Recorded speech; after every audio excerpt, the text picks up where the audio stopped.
It is Monday, August 21st. This is Jaguars Happy Hour. Jaguars Happy Hour is brought to you by Jet Home Loans. And now, alongside Jaguars great and National Football League Hall of Famer Tony Boselli and some writer guy, J.P. Shadrick. And welcome in. It's Jaguars Happy Hour. It is Monday. Preseason Week 3 is upon us. The Jaguars and the Miami Dolphins coming up this Saturday at Everbank Stadium. Plenty to get to on today's show. The starters will play in preseason week number 3. Get ready to see them for probably a couple of quarters. Some injuries in the trenches on both sides of the ball after the trip to Detroit.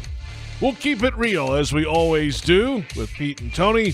And yes, your Fanatics fan questions. That's all in the second hour tonight on what should be a busy Monday. Jaguars head coach Doug Peterson this morning. Some injuries adding up in the trenches, as we mentioned, up in Detroit. But he's not changing his strategy about playing the starters this week.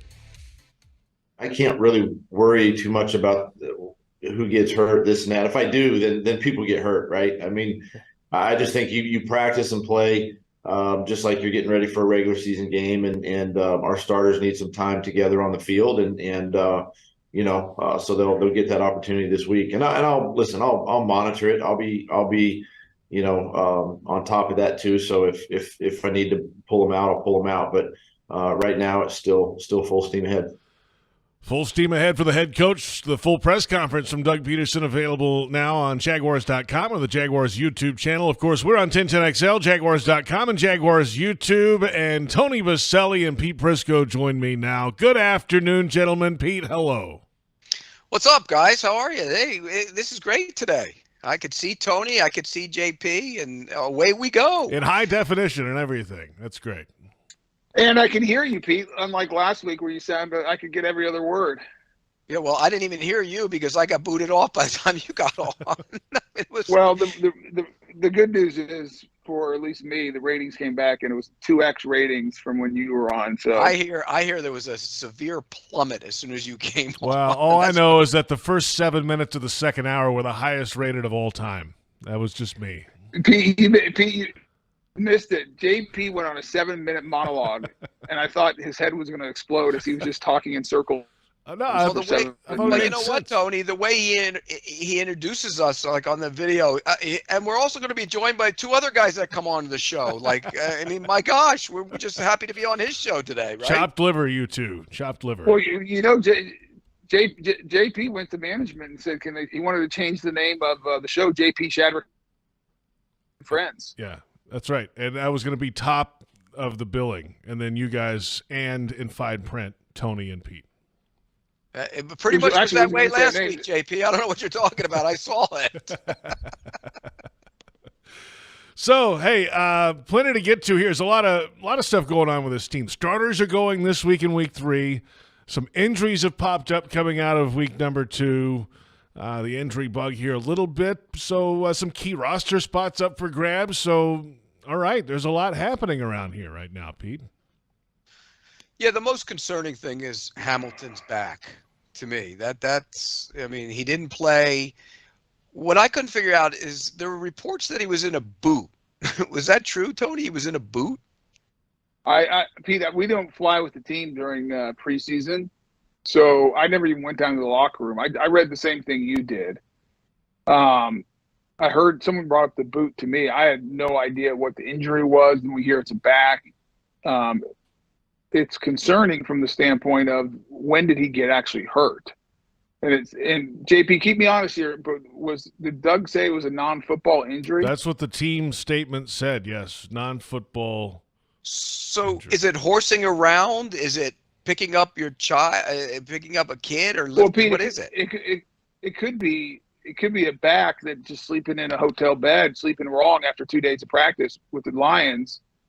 He just got locked up and couldn't move. I mean, it could be anything. So, there's no reason for us to speculate and try to figure it out.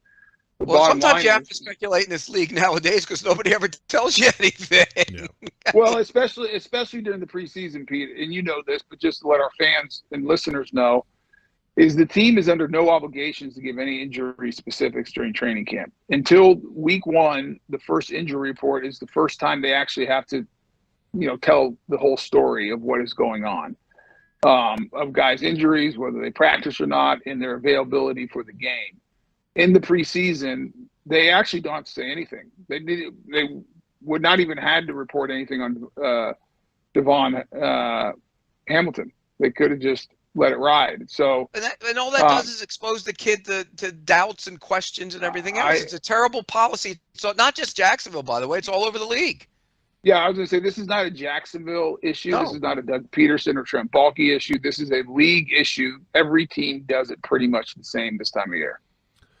So here's the official statement from earlier. Devon Hamilton is currently dealing with a non-football related medical issue with his back. At this time, we do not have a timetable on his return. The medical staff plans to keep us informed on his progress and will provide updates at the appropriate time. And then Doug Peterson earlier today said he had some text message back and forth and things were progressing well today, a little better, and whatever that means. Okay. We'll see. Day to day. Tony, you had back surgery. I've had back issues.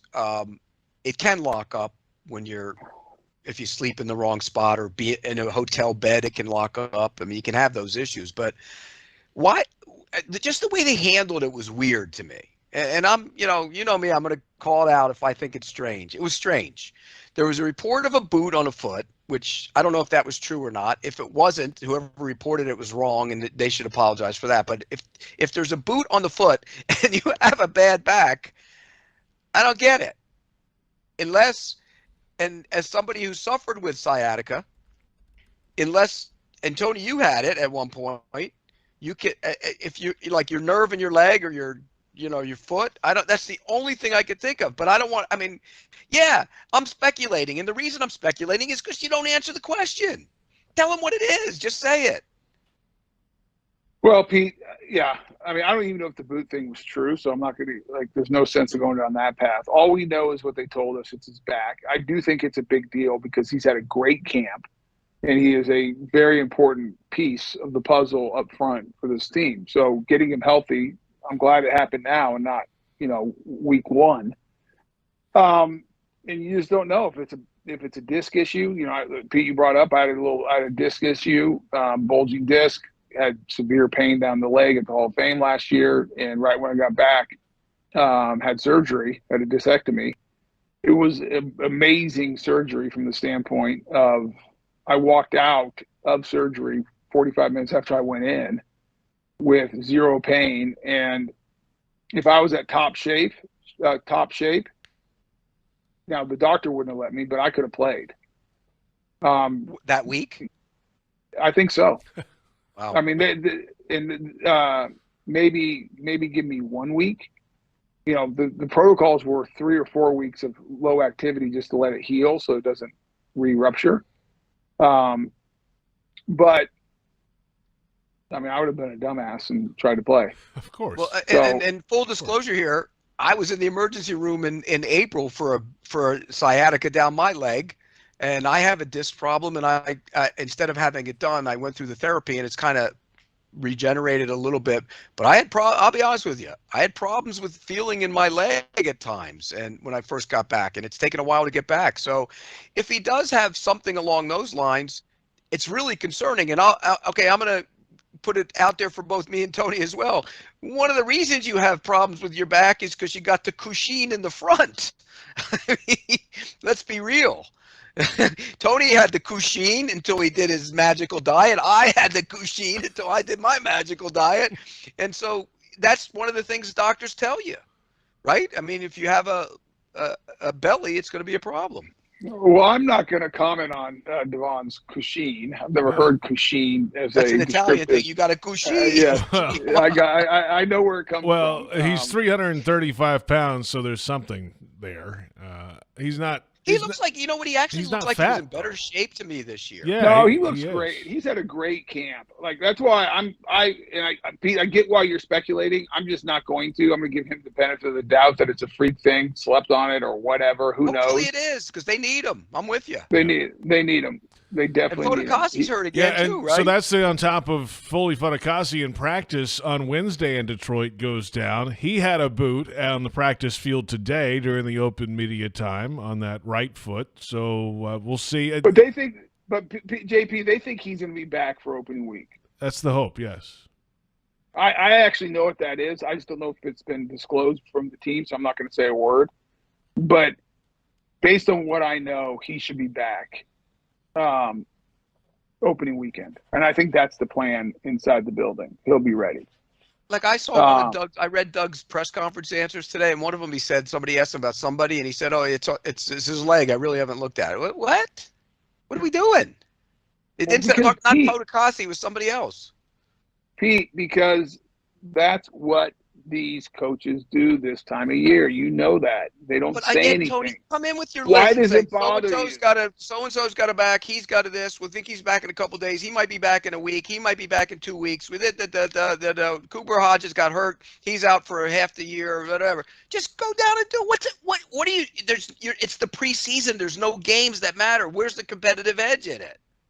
Pete, I agree with you from the stand overall, but here's the one thing you're missing. If you give too much injury, it can have a competitive it's a competitive disadvantage as you're trying to fill out your roster, because let's say these injuries are worse than the Jaguars are letting us know right now. They don't want the league to know that, because that means they might be active at the end trying to capture some guys and make moves to fill those spots where these guys are hurt. Well, the guys are there now, Tony. If Akeem Hicks is out there, if you want a big-bodied guy and you want to bring him in now, and then if he comes in and those guys get better, then you get rid of him or you keep him or get rid of somebody else. There's ways around that. I don't buy that competitive edge crap. It's garbage. Everybody in the league does it, though. It's not just here, so I'm not just pinpointing the Jaguars for this. Pete, your inner beat writer is coming out, because this is Pete on the beat, who refuses to let anyone pass anything by him without him digging in and finding every conspiracy, every hidden, every turning over every rock, meeting people in the parking lot, chasing them down. I mean, Pete, that's why, and I'm not saying this critically. I'm actually giving you a compliment. This is why you were one of the best beat writers in the NFL when you were a beat writer, because there's nothing that would stop you from finding out the truth. My point is, take a deep breath, buddy. You're not on the beat anymore. Who gives a crap? I just think that they should, when something like this comes up, you should just be honest about it. And I've always said this, Tony. You know I've said this. I think it puts the player in a bad light. It puts the player in a bad light. You can put the player in a bad light either way, by not saying enough, or also telling, and I won't bring up any specific examples, but you were here, telling when a player's going to be back. You know, it's a week-to-week injury when the muscle's off the bone and there's no chance they're playing all year. That puts you even in a worse situation. Hall of Famer Fred Taylor says hello. Wow. Hey, plenty to get to, of course. We'll come back and get into the offense and what to expect from the starters in preseason week 3. Defensively, pass rush, all that stuff coming up a little later. Second hour, of course, we'll have the Fanatics fan questions. And we will keep it real, if we haven't already, by the way. Jags fans want customized Jaguars furniture for your home. Check out zipchair.com and browse all customizable options. ZipChair, furniture for fans. We're off and running. It's Jaguars Happy Hour, presented by Jet Home Loans.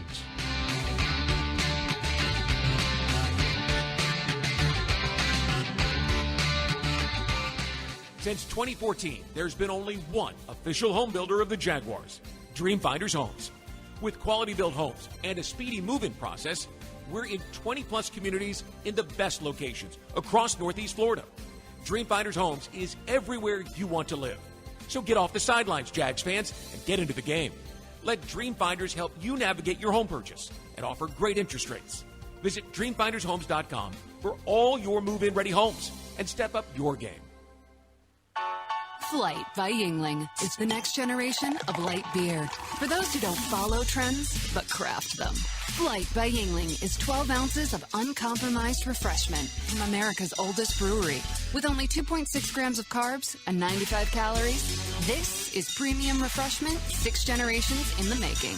Don't just raise a glass. Raise the bar. Flight by Yingling. Available wherever beer is sold. DG Yingling and Son Incorporated. Pottsville, Pennsylvania. Please enjoy responsibly. When it comes to water, choose our team, the winning team. Choose CGC Water Treatment. CGC Water Treatment works, and it works for DG too, former Jags QB, David Garrard. If you're not filtering your water, you are the filter. Don't be the filter. Discover the Kinetico difference. Call CGC Water Treatment at 844-CGC-JAGS or visit cgcwater.com. CGC Water Treatment are proud partners of the Jacksonville Jaguars and your local independent Kinetico dealers. Frank Frangie here. When you want barbecue in Jacksonville, you want Bono's Pit Barbecue. You can find Bono's locations all around town and on game day at Everbank Stadium because Bono's is the official barbecue of the Jacksonville Jaguars. Over 70 years of authentic Southern Pit Barbecue. We are the local barbecue joint in BBQval for generations of people in Jacksonville. Go to bonosbarbq.com to learn more or call 904-880-8310 today. And remember, if you don't see a pit, it ain't legit. Are you suffering from shoulder pain? If you have clicking and popping in the shoulder joint, persistent pain that intensifies with use, an inability to lift your arm over your head, or a tingling, burning sensation in the shoulder, elbow, or wrist, waiting to see a doctor could make your injury worse. Baptist Health and Jacksonville Orthopedic Institute have innovative and effective treatment options available right now to relieve your pain and restore your mobility. Don't wait. Call 904-JOI-2000. Reconnect with the best version of you at Amara Med Spa, Northeast Florida's premier luxury medical spa, located in Ponte Vedra, Town Center, Avondale, St. Augustine, and Fernandina. With the most advanced injectors, estheticians, and technology, Amara Med Spa is redefining beauty, offering services such as Botox and filler, Emsculpt Neo, painless laser hair removal, and advanced skincare treatments. Visit theamaramedspa.com and book a complimentary consultation today.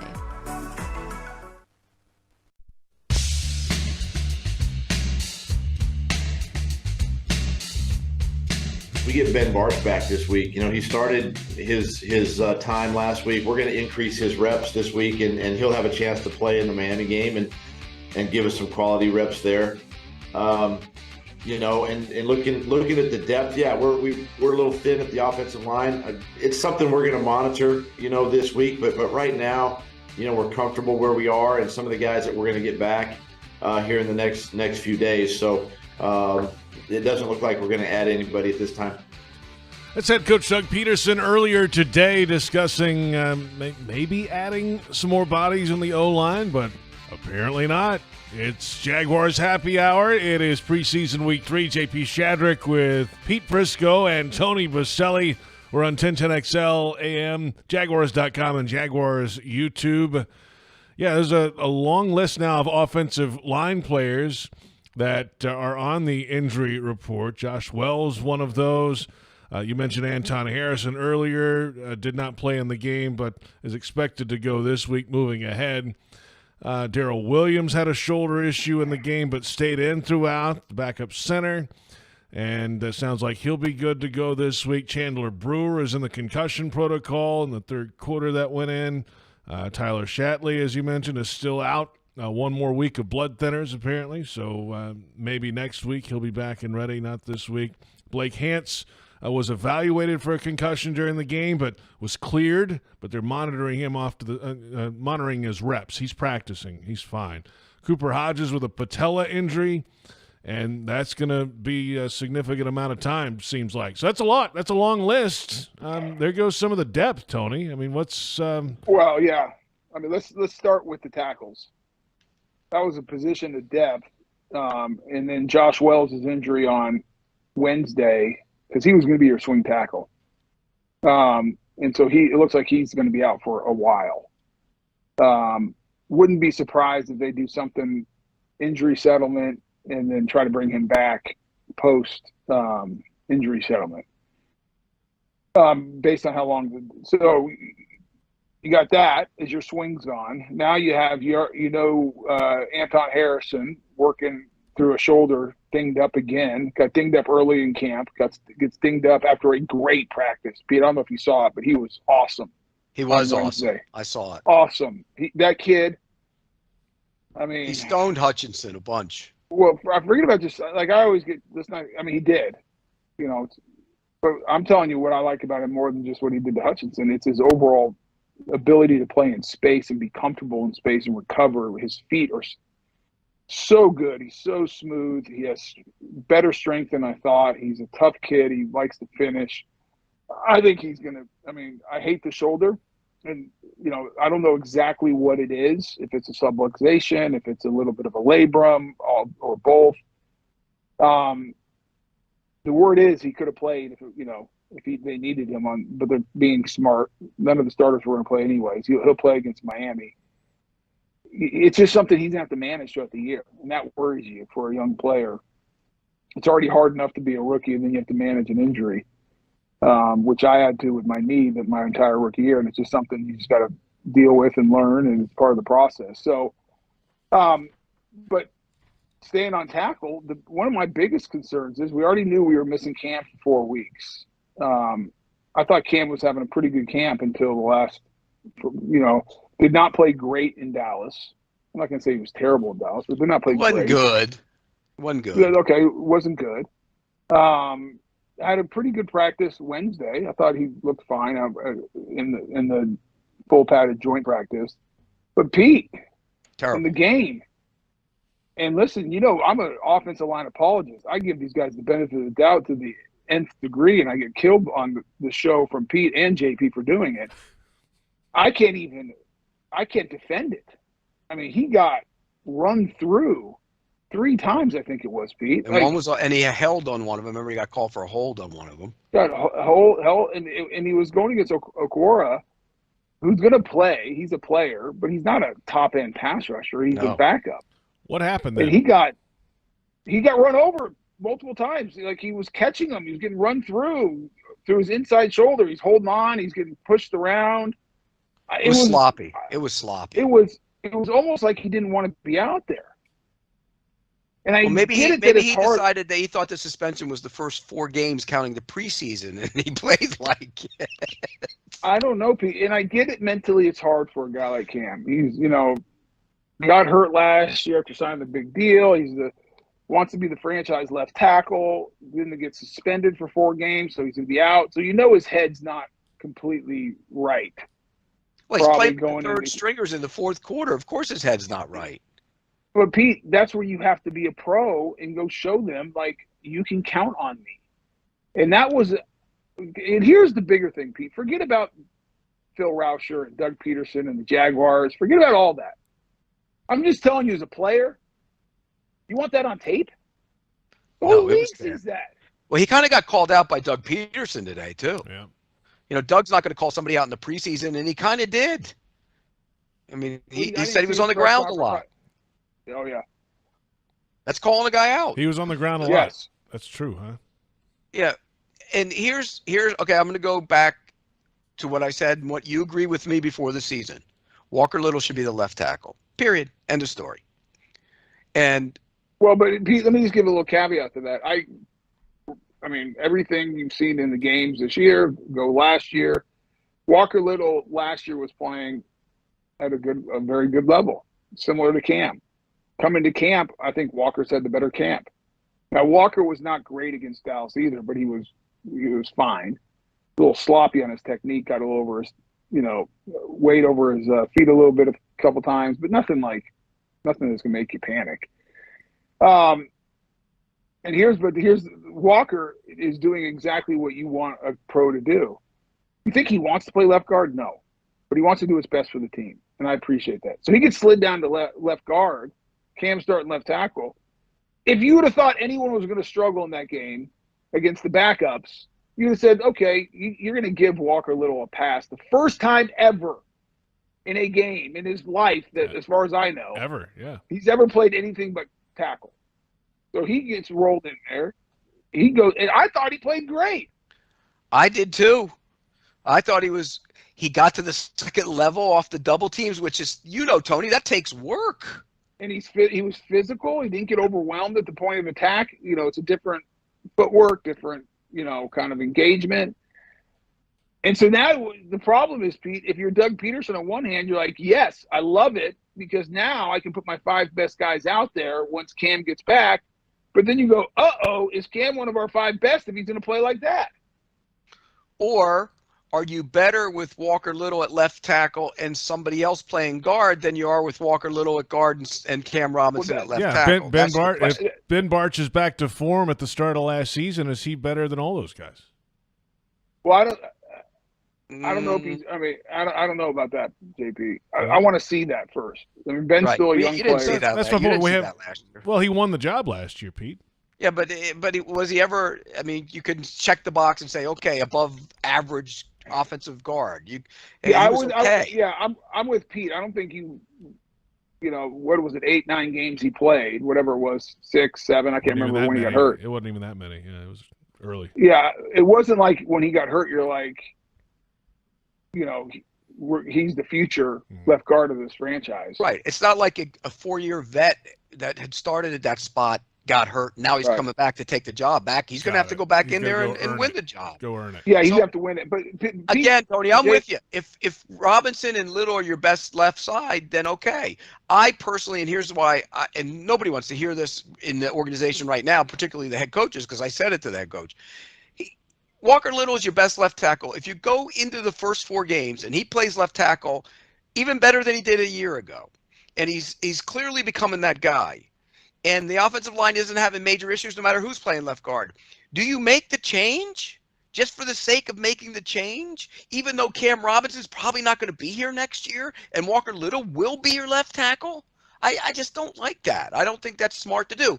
Again, he could go in there when the regular season starts, Tony, and revert to being a guy that doesn't know what he's doing. I doubt it. I highly doubt it.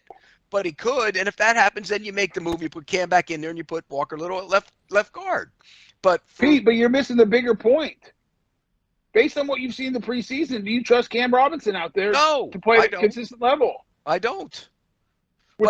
Sometimes guys go through something, though, Tony. I don't know. I agree. That's why I'm not making a final assessment. I'm still a believer in Cam Robinson and his talent ability. I like Cam Robinson. I'm just telling you what I've seen on tape, and all you can do is judge what's on tape. And as a player, why do you want that on tape anywhere? No, it was bad. And like you said, they were backups. They weren't like they were starting. Let's go through 2 things, JP. Yes. Who's the opening day 5 on the offensive line? Who is the week 5 in your estimation for both of you? Who's the week? And I'll give you mine. Well, opening day is easy. It's Anton Harrison, Brandon Sheriff, Luke Fortnoy. I think it's you got it wrong. 0 for 2. I know. Try again. Fortner, sorry.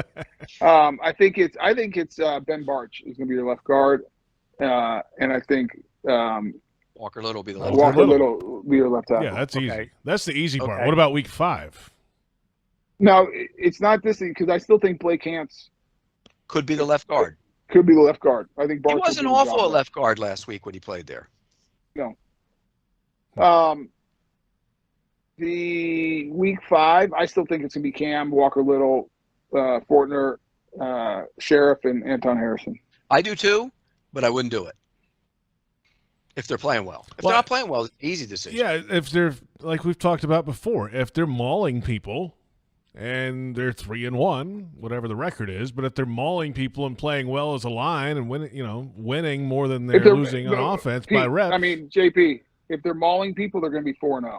Okay, let's say they're 4-0 and they're mauling people on the line. You go through the first 4 games. I mean, Indy, they better beat Indy. Rookie quarterback getting his first start ever. Yeah, and Pete, you and I talked about the lack of pass rushers the first month against this team. Yeah, they don't play teams with great outside edge rushers. Right, they don't. No. So they better be. You got Kansas City. You got Kansas City coming week 2. That's gonna be a tough matchup. Anytime you play Patrick Mahomes, it's a coin flip. And now the guards will have a test because Chris Jones is a wrecking ball, wrecking machine. Well, they know what they're getting. They played him twice last year. So he's a wrecking ball. He's a wrecking ball. Yes, we get that, but they've seen that firsthand. There are certain guys who are just game wreckers. He's a game wrecker. Yeah.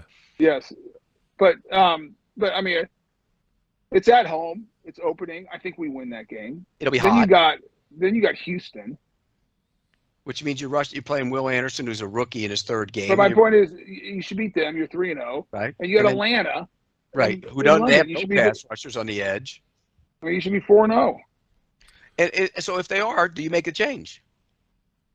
But here's the other part of the question. We're ignoring it. What if Cam goes out, the last bit of actual football tape you get from him this week, and Miami Dolphins are running through him again? Then what do you do? Do you just that's not who he is. He plays better in practice. I mean, what do you do? Well, and Pete, I don't think you roll him out week 5 in London either, because remember, he's away from the facility for 4 weeks. So his first week back Can he is practice a couple weeks in, though? Isn't that the rule? He can come back, I think. Or no? I didn't think so. I thought you were 4 weeks. I thought it was nowhere to be found. But I'm not sure. But either case, he's not playing for 7 weeks. Right? If it plays Saturday, then they go 1, 2, 3, 4, 5. It'll be 6 weeks by the time he hits somebody. And actually, if you count the first 2 weeks, it's 8 weeks because he didn't hit anybody in that game. Those games. Wow! All right, that's a cheap shot. That's a cheap low shot. blow.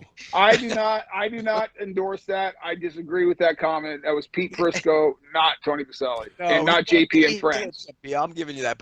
But for him, by his standards, by what we've seen when he plays well, that was a terrible performance. Period. There's no other way to call it out. All right, guys. It was a bad performance regardless. I don't care who you are. We're back in a moment. We'll get back to the defense when we return, and a position battle that could be up for grabs. Third cornerback, and a little more on that defensive line and what they do now with some injuries up front. The start of the NFL season is just around the corner, and we can't wait for you to be back at the bank. The Jaguars entertain the Dolphins this Saturday.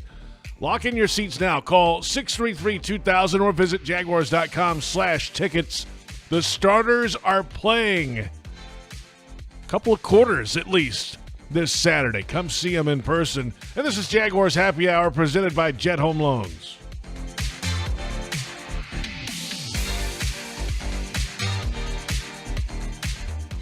Since 2014, there's been only one official home builder of the Jaguars, Dream Finders Homes. With quality-built homes and a speedy move-in process, we're in 20-plus communities in the best locations across Northeast Florida. Dream Finders Homes is everywhere you want to live. So get off the sidelines, Jags fans, and get into the game. Let Dream Finders help you navigate your home purchase and offer great interest rates. Visit DreamFindersHomes.com for all your move-in ready homes and step up your game. Are you ready to elevate your tailgate experience, Jaguars fans? Citrus Distillers, a proud partner of the Jacksonville Jaguars, is excited to announce the 2023 Jaguars Limited Edition Whiskey Bottle. Now available at Total Wine and other participating retailers. Elevate your tailgate experience, Jaguars fans. The 2023 Jaguars Limited Edition Whiskey Bottle. Duval! Tackle your marketing needs with Kessler Creative. Providing direct mail services for more than a decade, Kessler has a wide range of services from small mailers to large banners and signs. Draft Kessler as your first pick to receive the best targeted mail list. Elevate your business and be on the winning team with Kessler Creative.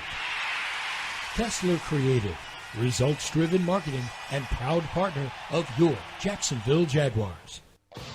Jaguars fans are gearing up and saving big at Fanatics.com. The world's largest collection of officially licensed fan gear from all the leagues, teams, and Jaguars players you love. Shop the most trusted brands, exclusive designs by Fanatics, and autographed collectibles from today's biggest stars.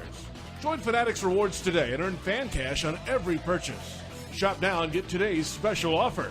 Fanatics.com. Officially licensed everything. Hey Jags fans, stop dreaming of creating your game day fan cave and build the Jaguars den of your dreams with ZipChair. When it comes to maximum comfort, ZipChair.com is the only place for officially licensed Jaguars recliners, sofas, bar stools, office and gaming chairs, all featuring high quality embroidered Jags logos. Crack open a few cold ones in the comfort of a ZipChair and make your home the place to be on game day. Head over to ZipChair.com and save 20% today. Use code JagsRadio at checkout. ZipChair.com, furniture for fans. Daly's Dash is not only your Jaguars game day stop, but a great place to grab a meal any day of the week. To honor the Jags and the fans, we've crafted the Duval Sub. The Duval comes with freshly sliced turkey, ham, melted cheddar and habanero jack cheese topped with crisp lettuce, fresh tomatoes, and a double portion of our secret sauce, all served on a fresh roll. Come by your local's Dailies Dash today to get your delicious Duval sub. Dailies is the official convenience store sponsor of the Jacksonville Jaguars.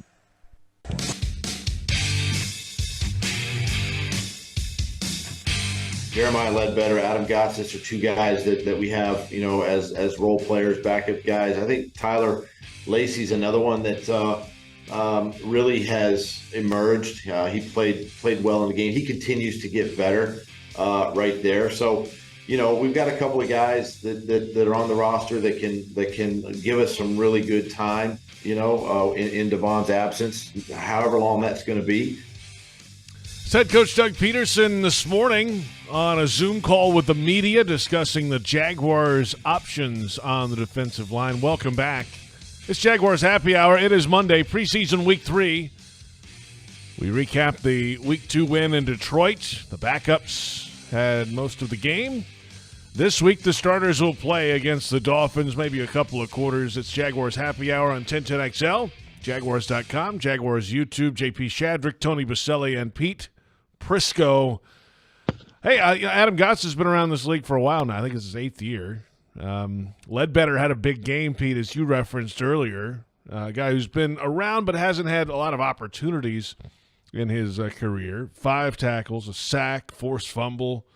You keep playing like that, no matter who you're lined up against, you're going to at least open some eyes. Let's put it that way. He may not have made the team with that performance, but he's right there on the edge of it now, right?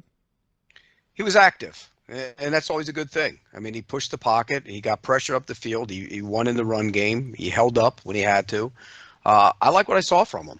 Is he going to make the team? That's, it depends on how many they keep. And it depends on the health of the guys up front. Yeah. But, we mentioned possibility of getting another guy if the injuries are a problem. Akeem Hicks is out there. And he's a big, giant body. I don't know what kind of shape he's in, but I mean, he's one of those guys that, maybe that's worth a look. Tony, you remember he was dominant at times in his career as a big, tough guy in the middle. He's 33 years old. No, he's a big body. The question is how much does he have left in the tank and how much does he want to play? I mean, he's 400 pounds or something. You never know. You're right. I get it. But give him a look-see. And by the way, there are some offensive linemen out there, if they're worried about that too. I mean, like Dalton Reisner started a bunch in Denver. AJ Cann's out there. Yeah. I mean, he was starting in Houston last year wasn't awful. There's a couple guys out there if you need backup guys, and they're going to come on the 1-year minimum. The problem with those guys, if they're on your active roster to start the season, you got to pay them. So you'd probably wait until after to bring them in. No, I agree, Pete. I mean, it'll be interesting. I mean, I think Ledbetter making the roster comes down to how many guys they want to keep. Because Gotsis he's on the 53-man because he's a great special teams player. Right. He's 4. He's 4. The question is, and Doug mentioned Eddie Lacy, Tyler Lacey. I mean, Eddie Lacy's the Alabama running back. I saw JP. Yeah, he's probably as big as Tyler Lacey. Tyler Lacey is a guy that, I mean, you drafted him. He's going to have the, kind of the advantage of being this group's draft pick. So I think have you noticed him right much, now. Have you noticed him much? He's had a good camp. I mean, he's a big body. He's athletic. Big body guy. But Ledbetter's production, it's hard to argue with. I mean, he flashed in the game. He played well. I thought he played okay in Dallas too. So, I mean. Well, we had so many people asking to cut the team. So, I mean, they want you to cut the team, Tony. Yeah, Tony. Yeah, I'm not ready to do that. Why? They're going to cut her next week. Pete had it cut like a month ago. Yeah, but don't we have the show next week before they do the cuts? We do, but they're going to have to. They might cut them before Tuesday, so your information will be outdated. Yeah, they don't do it. They won't. They'll cut Tuesday. We'll do it Monday. Yeah, he just doesn't want to do it right now. I see what you're doing. You don't want to do it. Stall tactic, classic. It is a stall tactic because then you know why, JP? What? Because if they cut before next Monday, then we don't have to do it. Yeah, I see what you're doing. Yeah. He's gonna play the waiting game. But I mean, you think you 5 interior defensive linemen, period. Yeah, I think so. So in that case, if everybody's healthy, it comes down to Ledbetter versus Lacey, and they'll keep Lacey. I think so. How many pass rushers do you keep? 4? At least 4, yeah. Maybe 5. Who are they? You keep 10 total players then. Who are the pass rushers? I think, because I think you keep you're going to keep Dwan Smoot, and he can kick down and place inside if you need to. So Smoot, Abdullah, the 2 starters, and Chase on. Yep, I think that's it. So we're getting there. We're cutting the team right now. I got him. Backdoored it in there. Nice job. Yeah. The question becomes, how many linebackers do they keep on the inside? 4? Well, you're going to keep Muma, Lloyd, and Foye, and probably Shaq Quarterman. And who? Shaq Quarterman staying. Well, I think it comes down to Quarterman or Miller. Quarterman or Miller. And the problem with Miller, he's been banged up, and he had an injury history coming out of Florida, and he's missed quite a bit of time. But do you cut your draft pick? Well, I think Miller's more talented because he's more athletic, but Quarterman is he's solid. He's always out there. He's never hurt. He does everything you ask him to do. So maybe they wouldn't keep all of them, though. No. We're going to keep 4. And then I think let's keep going. We're going to the secondary now. I think it comes down to Quarterman or Miller. I agree. Then you get to the secondary. You got some young guys that have flashed back there. Well, you're keeping. Let's start with safety. That's easy. Zisco, Jenkins, Wingert, and I think you keep Daniel Thomas. He's such a good. Daniel Thomas has played pretty well in the. And he's a core special teams guy. Absolutely. So there's your 4 there. But I think they're going to keep 5 because I think Antonio Johnson's going to make this. Oh yeah, that's right. Well, kind of like a hybrid guy. We'll count him. Yep. So yeah, I think ultimately they want Antonio Johnson to be their nickel. I would agree with you. Okay. He could play he could handle. He could put him in there and let him play a guy like Kelsey if you have to. You got to see with the hamstring how that's going to go, though, right? I mean, he's got a hamstring issue right now, so. But he's going to be on the team. You're right. He's going to be on the team. He's on the team, so that's 5. And then you're looking at your corners. Darius Williams and Tyson Campbell are going to be on the roster. Rest of them are up for grabs. I think Trey makes it because push comes to shove. He can go play nickel and he can play special teams. I think then it comes down to who – I think they want Antonio Johnson to be that nickel, but you got to keep more corners, though. Gregory Jr. is right there on the doorstep, too. He's got to be now, right? Gregory Jr. is on the doorstep. I think Braswell's done enough this preseason to make Braswell's done some – yeah, I think Braswell's done some good stuff. Hallett was bad the other day. I think that could be a problem for him. What about – so you keep 5. So it comes down to they probably will keep Herndon, Tony, just to keep – because they're comfortable with him. So maybe keep Herndon, keep Braswell and Gregory Jr. That's your 5. Yeah. Okay. We'll come back and cut the offense in just a moment. Oh, yeah, we will. This has been great. We got you to do it. You didn't even know you were doing it. That's the greatness of a good beat guy. Get a guy to say something even though he doesn't want to. He's back in beat writer form today, folks. We're back in a moment. The offensive cut coming. If you're looking for the MVP of the truck game, look no further than Ford F-150, loaded with impressive capability and designed to dominate work, play, and everything in between. This truck makes tough look easy. Your local Ford dealer, proud partner of the Jacksonville Jaguars, and it's Jaguars Happy Hour presented by Jet Home Loans.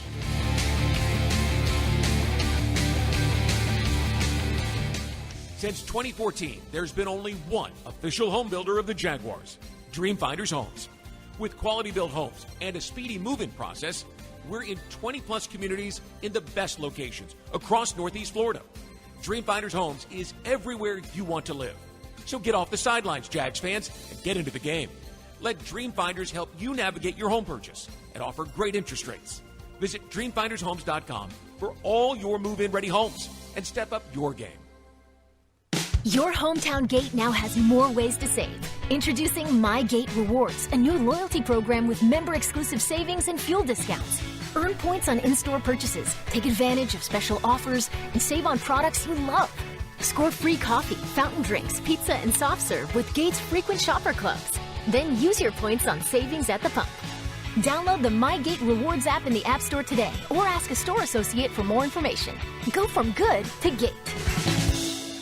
Taylor Doll here for Renewal by Anderson. You will love your new custom windows and doors. For a limited time, buy 4 windows or patio doors and get the 5th free.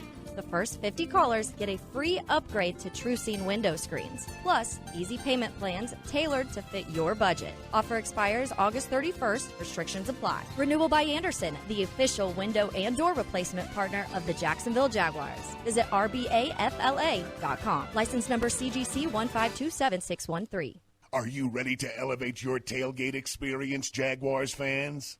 Citrus Distillers, a proud partner of the Jacksonville Jaguars, is excited to announce the 2023 Jaguars Limited Edition Whiskey Bottle. Now available at Total Wine and other participating retailers. Elevate your tailgate experience, Jaguars fans. The 2023 Jaguars Limited Edition Whiskey Bottle. Duval! Hello, I'm Dan Fields. If you're in the market for a full-size 8-passenger SUV, look no further than the Defender 130. And with the Defender 90, the 110, and this 130, there's luxury in the right size for everyone. Right, Sammy? Plus, when you buy or lease from Land Rover Jacksonville, you'll become a member of the Fields Amenities Program with complimentary loaners, car washes, our cafe, and much more, all at no charge. It's time for sunshine and summer showers, so it's more important than ever to make sure you call Crystal Clean for all your waterproofing needs. Waterproofing can extend the life of your building by keeping water outside where it belongs. And that Florida sun can beat up your business's paint job. Crystal Clean's painting services can bring your building back to life. From waterproofing to painting, schedule Crystal Clean today. Call 904-220-3337 or go to crystalclean.com. You don't have to worry when it's Crystal Clean.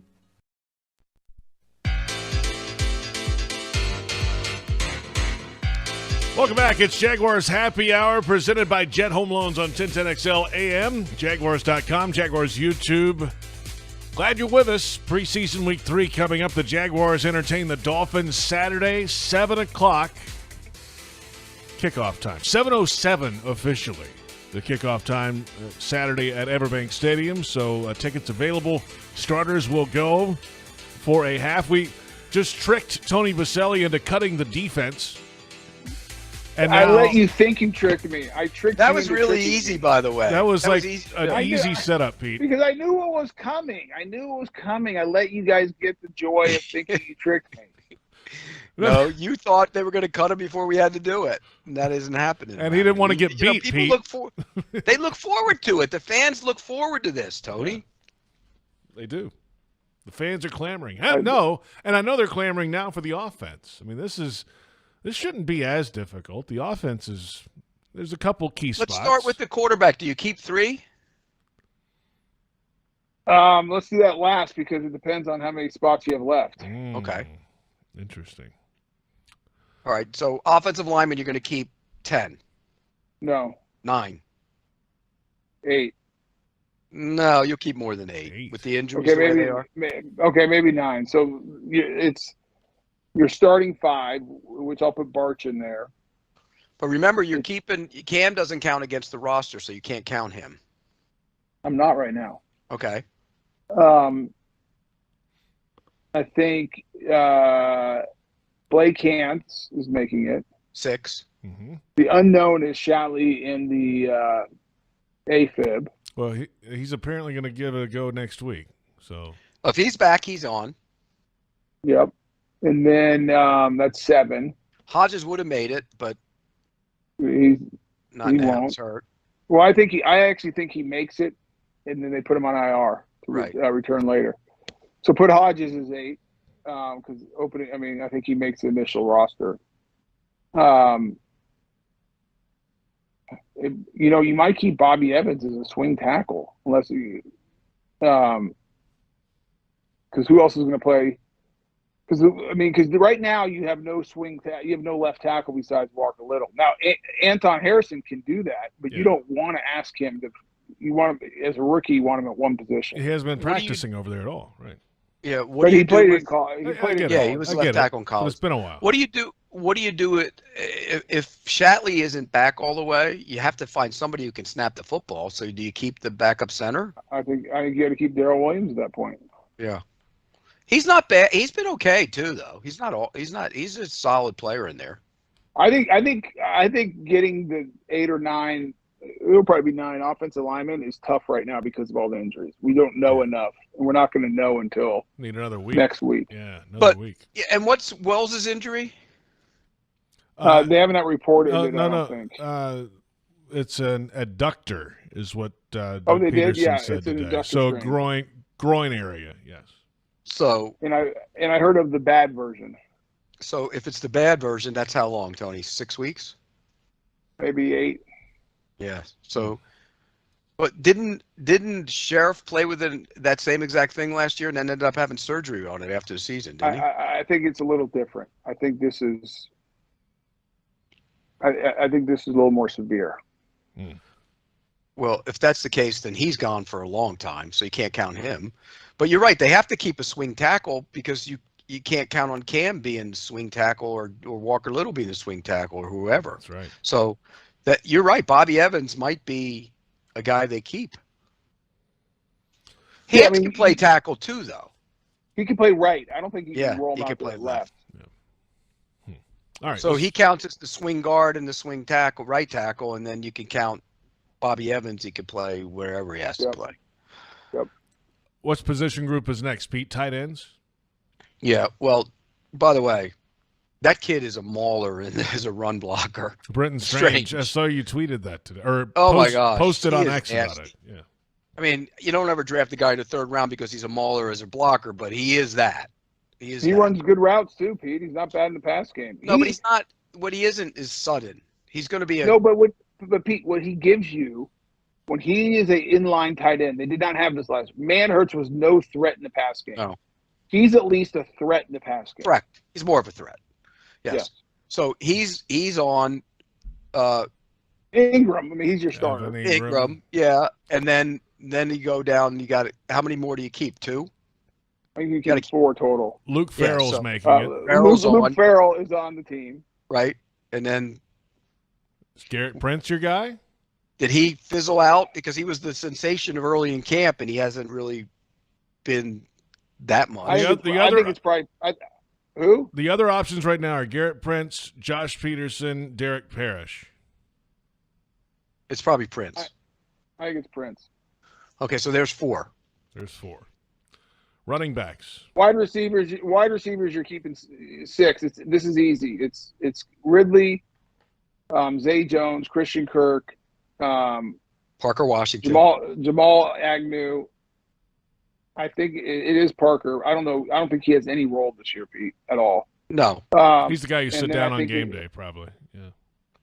I think he's an active game day. I think it comes down to either Tim Jones or Harris. Jacob Harris. I would agree. Tim Jones is kind of the incumbent in that spot, right? Special teams guy. He's better on special teams, isn't he? Well, just because you've seen it. Harris has had a good camp on special teams. He's worked really hard at it. But I think Tim Jones ends up getting that job. I'm a betting man. So they have other than Parker Washington, they have no, and adding Ridley, they have no real change on that. It's the same group then. But Washington, he doesn't do anything. So would you try and tuck him on the practice squad? Can he play special teams? Can you get him through there? I don't know about that. I don't think he gets through. Okay, so so you keep 6 and that's done. Running backs. Well, you're keeping obviously Etienne and Bigsby. Yeah, that's 2. I think if they keep 4, it's gonna be Hasty and Terrence Johnson. Yeah. What if they keep 3? Hasty. I don't know. Johnson's looked good this camp. He has looked good. I think you keep the 4 of them. So that gets us to quarterback. I think they only keep 2 quarterbacks. I would agree with you. I think they'll put Rourke on the practice squad. Yep. Hey, somebody was asking the other day, did Rourke outplay Beathard in the preseason? Yes. Do you think he's better than Beathard?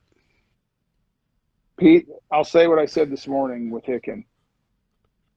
And I'm going to give you the chance to see if you get it right. List me, because basically, I mean, you evaluate every player based on what their responsibilities are, what are their skill sets. So what are you asking them to do? What are their skill sets, and how do they perform those skill sets? List me out the responsibilities for a backup quarterback in this league. Be a good buddy of the head of the starting quarterback.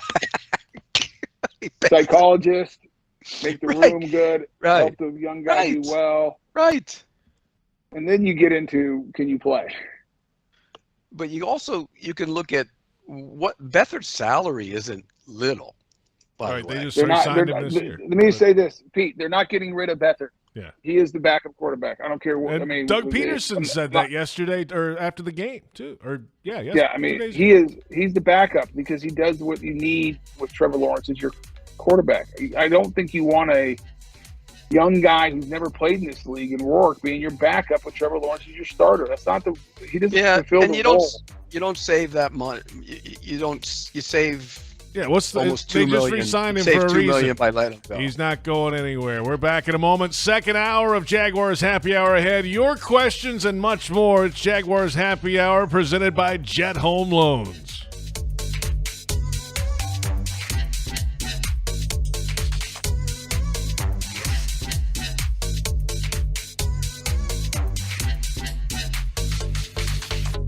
Since 2014, there's been only one official home builder of the Jaguars, Dreamfinders Homes. With quality-built homes and a speedy move-in process, we're in 20-plus communities in the best locations across Northeast Florida. Dreamfinders Homes is everywhere you want to live. So get off the sidelines, Jags fans, and get into the game. Let Dreamfinders help you navigate your home purchase and offer great interest rates. Visit DreamfindersHomes.com for all your move-in ready homes and step up your game. Reconnect with the best version of you at Amara Med Spa, Northeast Florida's premier luxury medical spa, located in Ponte Vedra, Town Center, Avondale, St. Augustine, and Fernandina. With the most advanced injectors, estheticians, and technology, Amara Med Spa is redefining beauty, offering services such as Botox and filler, M-Sculpt Neo, painless laser hair removal, and advanced skincare treatments. Visit theamaramedspa.com and book a complimentary consultation today.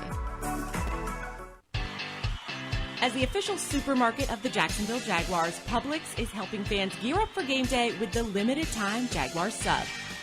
Piled high with hot deli chicken tenders, boar's head bacon, cheddar cheese, coleslaw, and barbecue mayonnaise on a white sub roll. The Jaguar sub is an easy, delicious meal for any fan. Make it an ultimate game day by ordering the Jaguar sub online for in-store pickup. Publix, where shopping is a pleasure. Have you noticed? It's raining a lot in our area lately. That means you can give your sprinklers a break and save some money in the process. Lawns only need water up to twice a week, and that can come from rain. So before you run your sprinklers, remember to watch the weather and wait to water. For more information, visit waterlessflorida.com. Hey Jags fans, Everbank is driven by performance, strength, and security. Start building your legacy today with Everbank's Yield Pledge accounts, all of which deliver a yield in the top 5% of competitive accounts nationwide.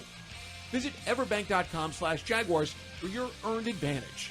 Everbank, member FDIC, and the official bank of the Jacksonville Jaguars. America, it's time to gear up and get out there in a new Ford vehicle. And it all starts at your local Ford dealer during the Discover Summer Sales Event. Choose from a great selection of Ford trucks and SUVs equipped with the tech and comfort you need to discover your best summer ever. With a large inventory in stock, now is the best time to trade in, trade up, and discover summer with Ford. This is your time to discover summer at your local Ford dealer.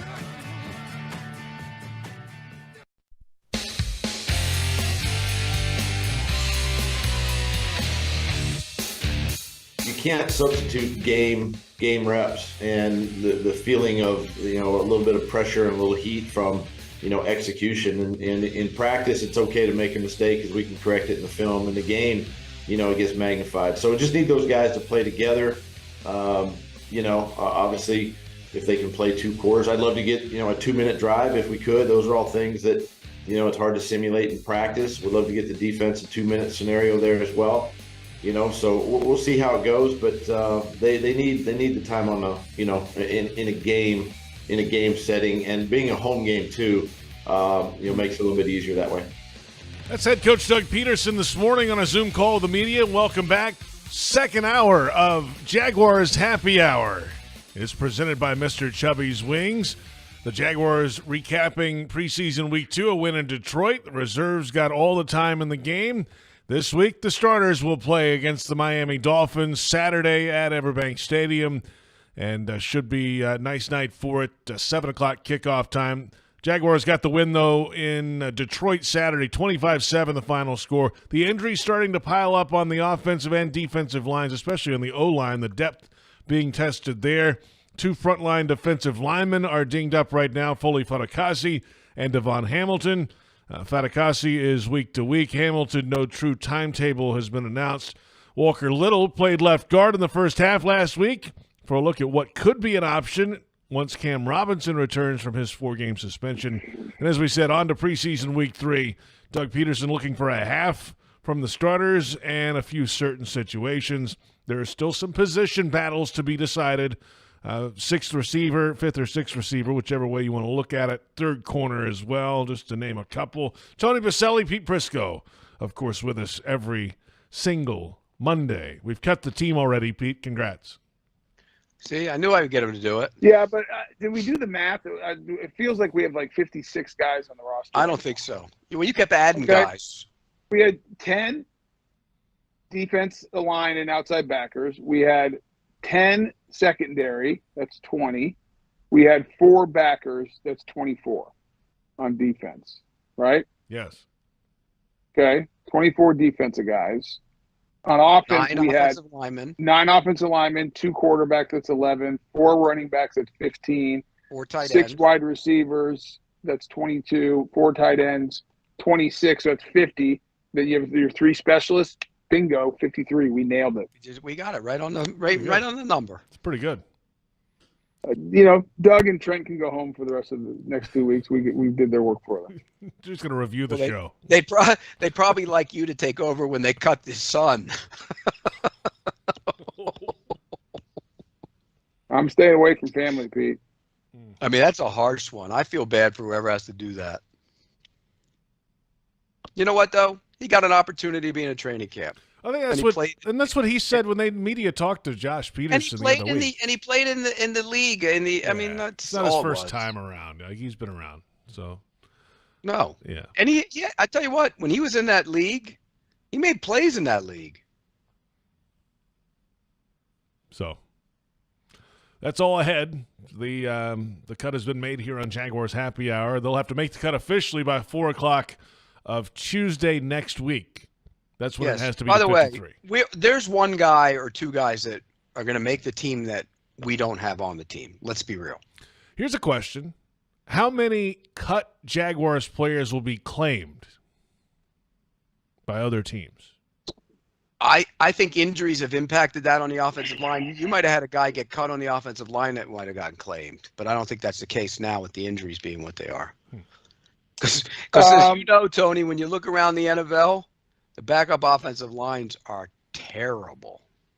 I think we're pretty deep at receiver. I could see some of those receivers getting signed as the 5th or 6th guy. Yeah, whoever that 6th guy or 7th guy is, if it's not Tim Jones Who or is Harris. the 7th guy? If it comes down to Tim Jones and Harris, one of those guys would be the 7th. Yeah. And they've got What enough about tape out there because big- Harris is a 3rd-year guy and and Tim Jones is a 2nd-year guy. Yeah. What about the other guys that have flashed at receiver? Some of those Seth guys. Williams, number 84, the big guy. What's Elijah his name? Cooks. Elijah Cooks.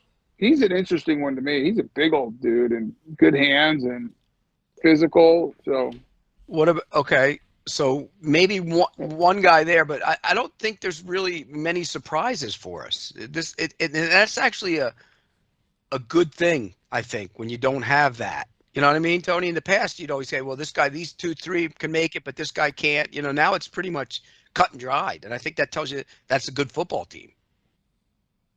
Yeah, no, they were definitely a much better team than they were at most places. I don't think everywhere. I don't think their rush is as good as it was last year with Arden Key and Juan Smoot healthy. But, yeah, I agree with you, Pete. I think most places they're better than they've been for a long time. If Fotokasi and Hamilton can't play this week, which is all probability, how will they start up front? Peterson said they're both out anyway this week already. Oh, he did? I didn't hear him say that. Okay, so they're out. So who starts? Because you're working with the ones. Who would be working? Gotsis would be one of them, right? Mm-hmm. Yeah, I think Gotsis. I mean, do you start Lacey at one technique, nose, get him reps? Maybe Vohasek. I would. Vohasek, draft pick. No, I would start Lacey. If he's in, that kid I don't will be think, on the practice squad. We talked about him before the show. Yeah, I don't think he makes it. So let's put Lacey out there. Would See you what he can do. Put Ledbetter in there? Let me say one for the 5th time, JP. I said Lacey. I know, I'm just throwing out an A. He's not listening to you. Okay. I know you think this is your show, JP. It's not. I mean, come on, man. The guy flashed last week. Give him some credit. List of people that Pete and I have made a list on a piece of paper to replace you with if you don't get your act straight and stop acting like it's your show. And by the way, JP, I heard him say, give Lacey a shot 5 times, and you didn't even acknowledge Oh, I heard it. I heard it every time. I'm just going through other names that could be possibilities. I mean, oh, my God. Wow. There's a way to do that, JP. You can say, okay, you think it's Lacey.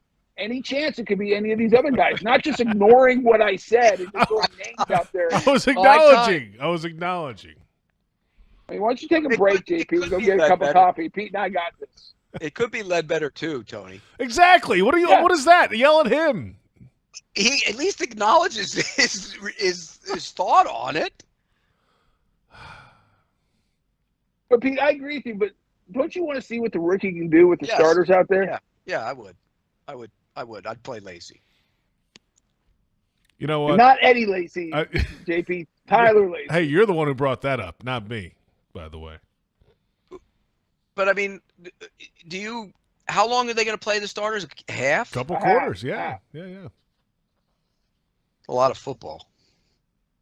Why, you wouldn't, Remember Pete? the old days when you played the 3rd preseason game and you had to come out after half to get a sense for what that feels like? Yeah, because I didn't know. I've never done that before. I didn't know what to expect. Everybody in the league did it. Everybody did it. The old halftime adjustments, right? Great. Yeah. I never quite got that one. Basically, what that was in the preseason, Tom yelling at us because we didn't do good enough in the first half, ripping us and telling us to go back out there. But you agree with me in this that I think starters should play a sum in this game, not just in Jacksonville, but all across the league, because you're going to go 3 weeks without, it'll be a month without playing any football. It's amazing. And Pete, with the limited full padded reps you get on in the practice field too, so you're not going to have a lot of contact between the last preseason game and opening day. So I do think it's something you should go. I like Doug's approach. Half, I think, is good. Yeah, there's risk. There's risk in everything. Heck, I agree. We just saw that. Devon Hamilton got hurt with no football. Yeah. Right. And guys get hurt on the practice field all the time. Guys get hurt, running drills, they plant. And I mean, no, it absolutely play them. I'm a big believer in this week, especially guys around the league should play because they got to hit. You got to hit somebody. Are the Dolphins going to play, Pete? They played guys in this past week too, so I would imagine they will. I haven't heard, but I would imagine they will. Well, can't you find out? You live down there, Pete. You're like a mile away. Work. Again, it goes back to if you don't play the 3rd preseason game, you got 3 full weeks, 4 full weeks without hitting somebody that matters. And if you didn't play the second one, like just say that Jacksonville didn't play their starters, those guys wouldn't have played barely at all except for the first week, and then you go play a game in 6 weeks after that. That makes no sense. Got to play. Would you have wanted to play? Wanted to? No. would you have realized that it was good for you to play? If I'm being honest, Pete, I felt like 2 weeks of practice, half of a preseason game, I'm ready to go play. But you don't tackle either, though. Don't you think tackling? So I only do the hardest thing on the field, block a far superior athlete going backwards by myself. No, I don't need. I mean, that was the dumbest thing I've ever heard. Tackling. You told me when I was there that you were ready to go in the way they play offense. Now you could do it right now at 260 pounds. Well, I was talking to Press Taylor about, and the way Press Taylor and Doug have designed this offense, it is so offensive line friendly. Like, they never just straight drop back on first or second down unless it's like 2nd and 8+. They are always moving the pocket. There's always some action in the backfield. I agree. And even when they do straight back drop back, it's like the ball's out of Trevor's hand. They get in these empty sets. They have scats. It's a quick game. Like one of these games. Taylor's going to be a head coach in the NFL. Oh gosh, yeah. Soon. Yes. I'm impressed with it. I love the way they design the offense, and I think he has that same kind of mentality as his brother. I think if Trevor has the kind of season I predicted he would have, and this team has the kind of season I predicted he have, Press Taylor might be a head coach next year. Yeah. Yes, he is really good, and I'm just telling you, obviously I was being facetious where I said I can go play right now. No, you weren't. That's not true. He'd be the only Hall of Famer ever to come out of retirement and go play again. About 70 pounds below his playing right. My whole point was, though, the way that they've designed this offense is so friendly that, and I'll do it one of these games in the regular season. I bet you it's only a handful of times you're in a very difficult situation where you're one-on-one and you're getting no help and you're by yourself. So you got to hold the ball. I think the design of the offense, and a lot of the offenses now in this league, Tony, they make it easy on the offensive line. Well, you have to, Pete, because one, the defenders are. I mean, they were like this. I mean, let's call it what it is. They're better athletes than the guys that were trying. I feel like I'm a pretty good athlete and was good at what I did, but I knew when I went and faced, Derek Thomas or Bruce Smith or Jason Taylor or any of these guys that they were some of the top athletes on their entire team in the entire world.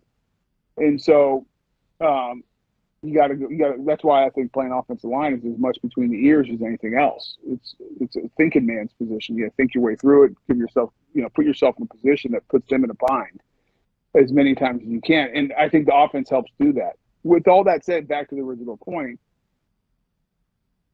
I'll tell you this: I didn't need 6 weeks of 2-a-days and 4 preseason games to be ready to play an NFL game. Now, but it's not just. But this is what we miss all the time. It's not just about Tony Boselli or said player, because there's veterans on this team. I guarantee you, Brandon Sheriff is ready to go play a regular season game right now, right this second. If you rolled him out and said you got to play 4 quarters against Chris Jones this week, he'd be ready to go. Did you need padded practices? Did you need padded practices to determine? A handful. Because I needed to feel the shock, the pain. I need to get some calluses built up. Right. Yeah. So how many padded practices have they had? Very many. I have no idea. I haven't counted. I remember there's not a a rule lot. now. They got 3 in a row, and they had to take 3 days off. That's the rule at one point. That was like week 2. They probably have had a grand total of 6 or 7. 7, 8, somewhere in there, maybe. You guys had that many in a week. They only did one in Detroit. They only did one in Detroit. We did 8 the first 4 days of camp. That's what I'm saying. You had that many in a week. Less than a week. 75% of the week we were there. Well, since you're coming back, are they? Do they still have your size 9 helmet in the equipment room? I was a 7 7/8. That is a lie. That thing's just sitting on the top of your head. You're not strapping it in like a helmet. So, but I'm going back to my point, Pete, before we go too far. But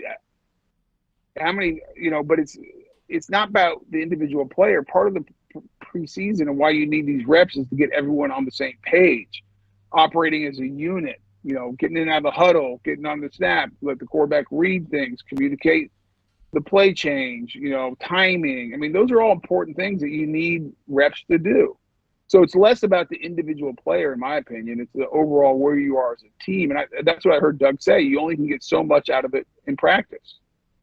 It's when you go on the field, the coaches are on the sideline, it's Trevor and the 10 other guys in the huddle. You call the play, you're making the changes, you're communicating, you're seeing it full speed, you're making adjustments on the fly. That's what I think Doug's talking about, and that's the valuable part of camp and preseason.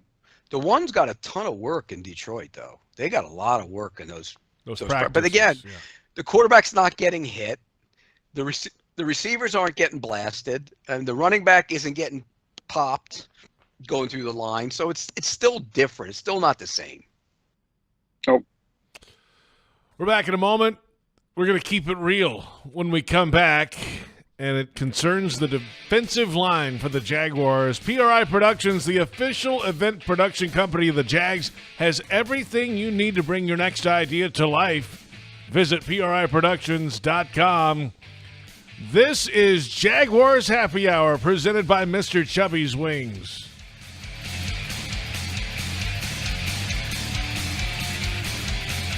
Hey, I know we love our happy hours, but have you been to Mr. Chubby's Wings for lunch lately? Yep, their new specials are awesome. I eat lunch there all the time. I went this week and got wings, a drink, and chips for $8. As usual, the best prices in town. You can't hardly find anyone doing $8 lunch anymore. I know. I'm saving my money for the weekends with $8 lunch specials. Save your money for the weekends. Enjoy $8 lunch specials Monday through Friday, 11 a.m. to 3 p.m. at Fleming Island, the West Side, and Ponte Vedra Beach. Mr. Chubby's Wings. Your hometown gate now has more ways to save. Introducing My Gate Rewards, a new loyalty program with member-exclusive savings and fuel discounts. Earn points on in-store purchases, take advantage of special offers, and save on products you love. Score free coffee, fountain drinks, pizza, and soft serve with Gate's frequent shopper clubs. Then use your points on savings at the pump. Download the My Gate Rewards app in the App Store today or ask a store associate for more information. Go from good to Gate. America, it's time to gear up and get out there in a new Ford vehicle. And it all starts at your local Ford dealer during the Discover Summer Sales Event. Choose from a great selection of Ford trucks and SUVs equipped with the tech and comfort you need to discover your best summer ever. With a large inventory in stock, now is the best time to trade in, trade up, and discover summer with Ford. This is your time to discover summer at your local Ford dealer.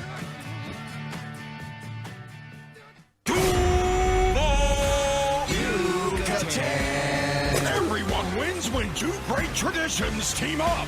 Yucatan Guacamole is a proud partner of the Jacksonville Jaguars. Our authentic guacamole recipe starts with hand-scooped avocados and ends up in your hands fresh and ready to enjoy. Grab some on game day at the Yucatan Cantina or Yucatan Nacho Carts around the stadium or at local retail stores. Sack your snack game with Yucatan Guacamole. As the official supermarket of the Jacksonville Jaguars, Publix is helping fans gear up for game day with the limited-time Jaguars sub. Piled high with hot deli chicken tenders, boar's head bacon, cheddar cheese, coleslaw, and barbecue mayonnaise on a white sub roll. The Jaguar sub is an easy, delicious meal for any fan. Make it an ultimate game day by ordering the Jaguar sub online for in-store pickup. Publix, where shopping is a pleasure. Hey Jaguars fans, it's always game on with Dunkin'. So grab a coffee and kick off the action, whether that's drinking a cup of coffee on your way to the game or grabbing one to go before watching at home. Dunkin' is always there to help you get your game on.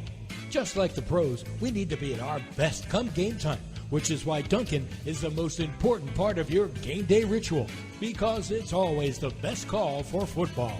America runs on Dunkin'.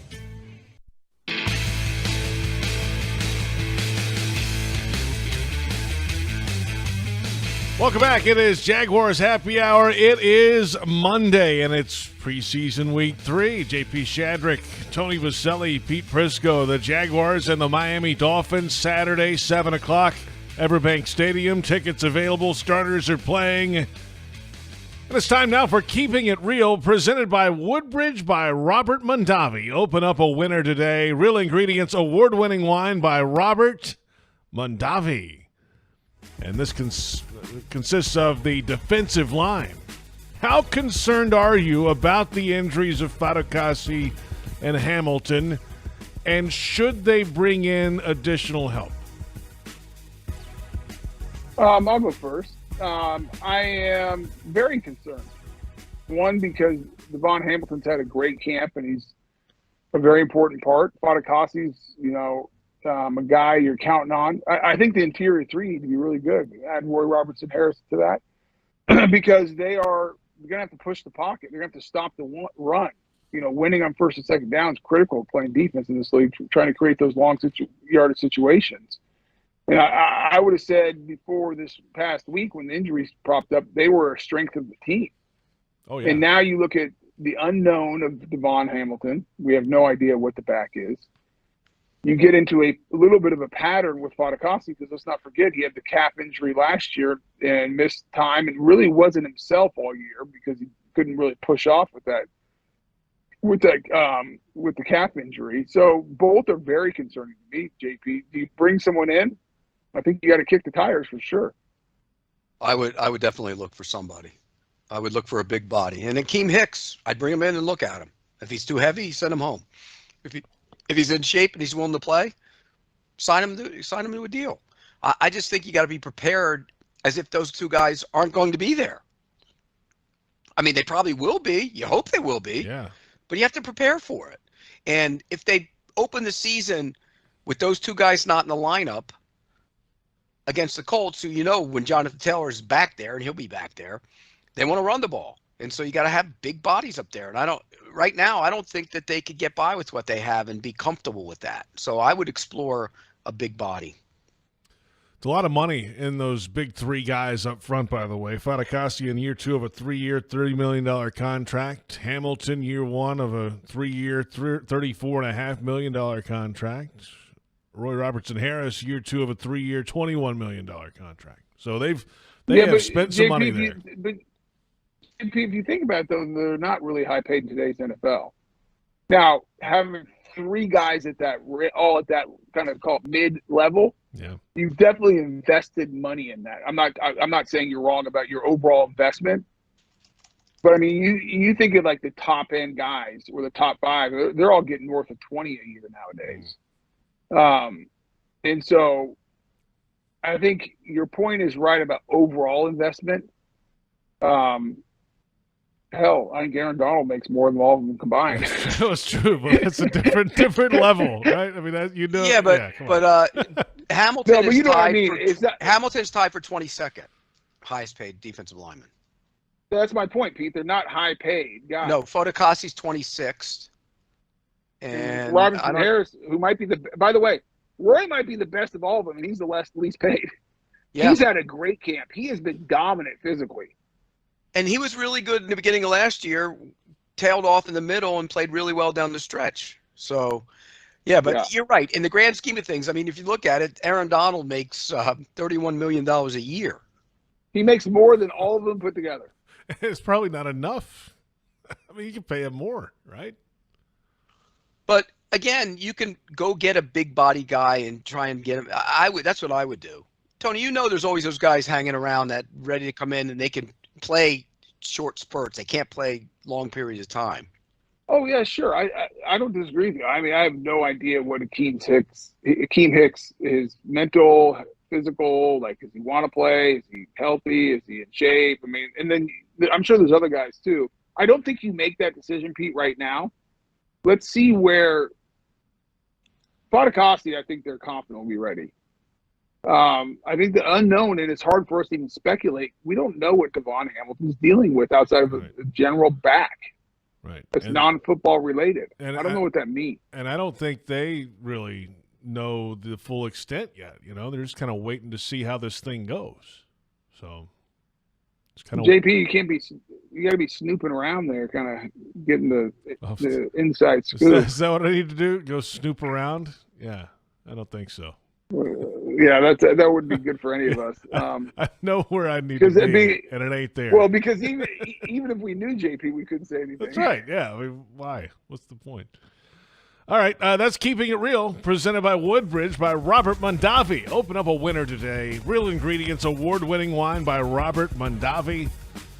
It'd be nice to have a box of that for week 1. Didn't you get yours yet? I just got mine the other day. I've given up. Hey, Jimmy, do we have time? I want to talk about Roy a little bit. Yeah, we got plenty of time. We talk so much about the great. I still don't when we have to go to break. Just tell me to shut up when we do. Well, Devon has had a great camp. Fadakasi, when he's healthy, I think is a very good player. I think we are underselling Roy Robertson Harris. And it's your point, Pete. He kind of tailed off in the middle. But when he's good, he's one of the most powerful human beings on this team. And he is so physical, and he just overwhelms guys at times. And if he could put together a 17-game season where he is playing at that consistent level, he's going to make. He helps him a lot, and he'll help Josh Allen and Trayvon Walker because of the pushing of the pocket. And he does such a good job with that it'll give those other guys more sack opportunities because the quarterback can't step up. And those guys are going to need better sack opportunity. I mean, this is a big year for those guys. Let's be real, for both of them. We don't talk about that enough. It's bigger for Josh only because it's a contract year. But it's also a proving year for Walker. It's important for Walker around what's the narrative going to be around him as a player. Mm-hmm. Correct. But Josh Allen, from a money standpoint, if he goes out and gets 13, 14 sacks, they got to keep him. Well, I mean, it's from an overall career standpoint. I know Josh wants to be here. He loves Jacksonville. He loves the organization. He loves the fan base. His family's here. And, I mean, personally, I root for the guy because I love everything about who he is as an individual. But at the end of the day, it comes down to the business. And if you want to be here, you got to go put up double-digit sack numbers. If he has 8 sacks, does he come back next year? I don't think so. No. Unless he wants to sell for – because – if he gets 8 sacks, Pete, somebody will pay him a bunch of money. Right. In free agency. They won't. The Jags won't. No. Because they won't be able to. I mean, everyone has to keep this in mind. Trevor Lawrence does what we all believe he's going to do and what he's capable of doing and who he is as a player. I mean, this is not just potential. This is just like how good he is. They're going to have to pay him $55 to $60 million a year next year. Correct. And so you got to make. And if he does that, what do they do with Ridley? Because you gotta assume that if he's having that kind of year, then Ridley's having that kind of year. That's right.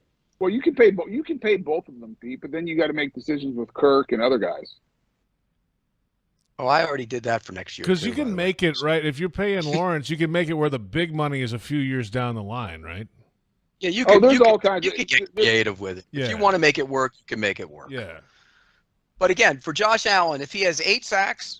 Probably not coming back. If he has 13 sacks, probably doing everything he can to get him back. So it doesn't sound like much, but 5 sacks going from 8 to 13 is a significant number for a guy like him. Well, and Pete, here's the other thing you got to think about it. Because if Lawrence goes off, which means Ridley probably goes off, and Josh Allen goes off, now you start getting, I don't care how creative you are in your accounting principles and how you move things around, it still gets tight paying 3 guys. Now, the good news is we have an owner who has plenty of cash, so it's not a cash issue as far as signing bonuses and stuff like that. Where it's been an issue for other teams with cash. Yeah, it's been an issue for some of the other owners as far as having the cash to pay guys. Shad has proven. I mean, just look at everything he's done since he's been here, whether it's paying players or building facilities and hotels. Great. I mean, he can afford it, and he wants to be great.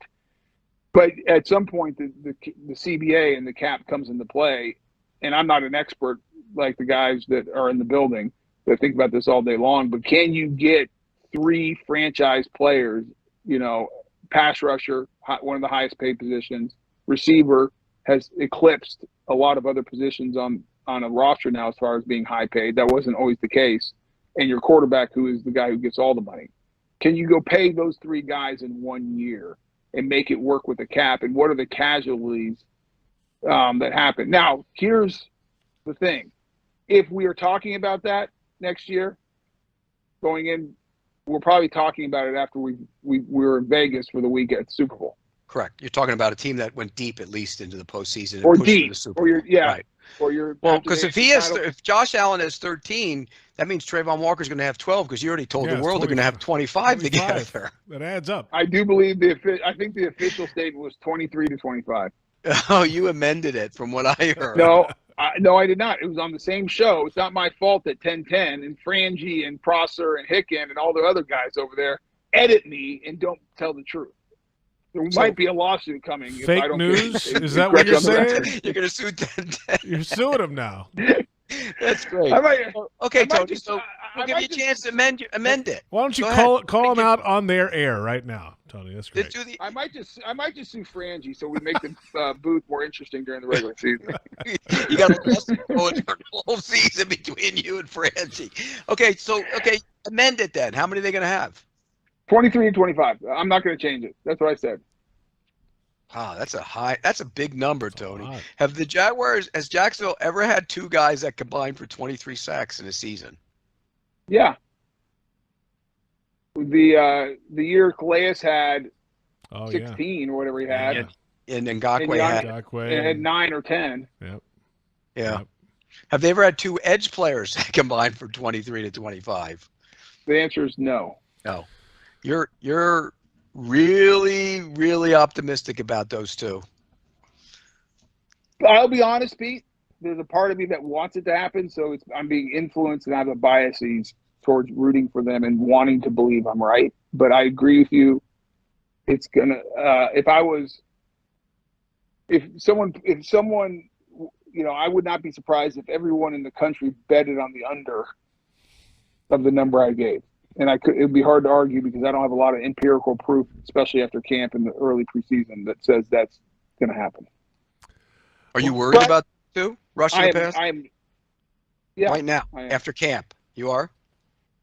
I was very worried, and then I watched them go up into Detroit, and I thought Josh Allen and Trayvon Walker took it to Penei Sewell and Taylor Decker. I did too.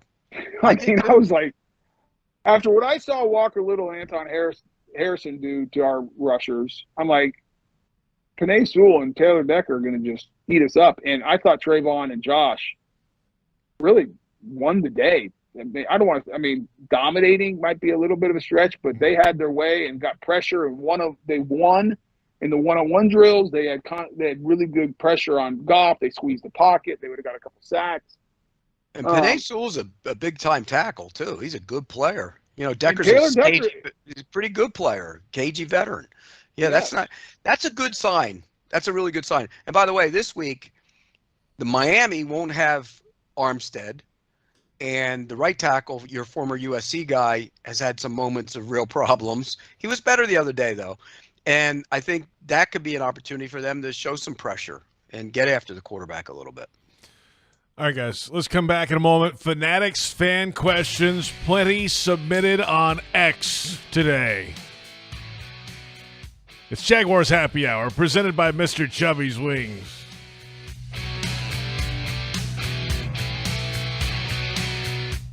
Hey, do you know if Mr. Chubby's does to-go wing orders for the game Sunday? Yes, they do. I did it last year and doing it again this year. You better get your larger wing order in early, though. I just saw they're doing music bingo during the week. Yep, we gotta go. Fleming Island Tuesdays, Westside and Ponte Vedra on Wednesday. Well, I'm ready to chub it up for music bingo and place my wing order then. See all their specials at MrChubby'sWings.com. Locations on Fleming Island, the West Side, and now Ponte Vedra Beach. Mr. Chubby's Wings, before the game, after the game, and during the game.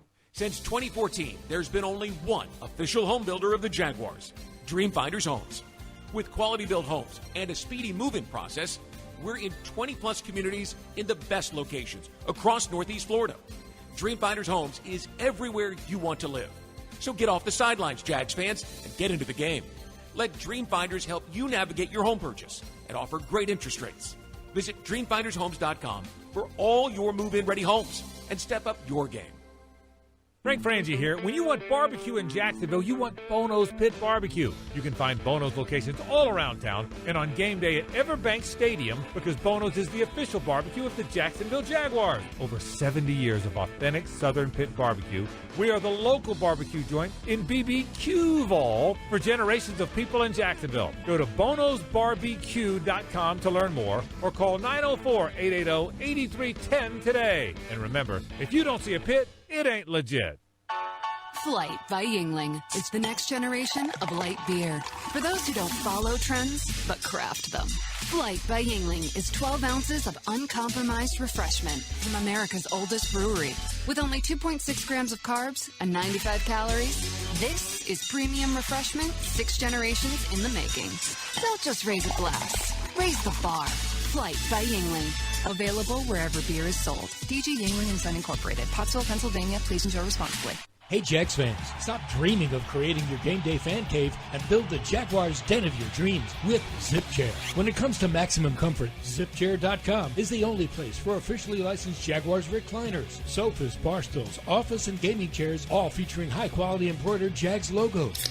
Crack open a few cold ones in the comfort of a ZipChair and make your home the place to be on game day. Head over to ZipChair.com and save 20% today. Use code JagsRadio at checkout. ZipChair.com, furniture for fans. Taylor Doll here for Renewal by Anderson. You will love your new custom windows and doors. For a limited time, buy 4 windows or patio doors and get the 5th free. The first 50 callers get a free upgrade to TrueScene window screens. Plus, easy payment plans tailored to fit your budget. Offer expires August 31st. Restrictions apply. Renewal by Anderson, the official window and door replacement partner of the Jacksonville Jaguars. Visit rbafla.com. License number CGC 1527613. 61.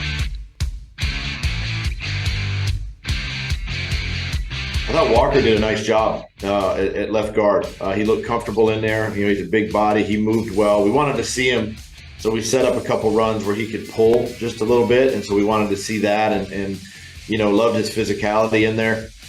You know, Cam, probably not his best game. You know, I felt like he was on the ground a little bit too much and got beat a little bit. For somebody at his caliber, he should play better. He knows that. He understands that.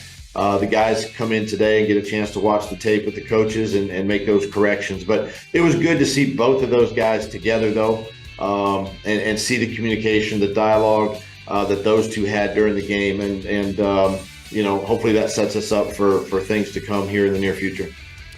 That's the head coach, of course, Doug Peterson.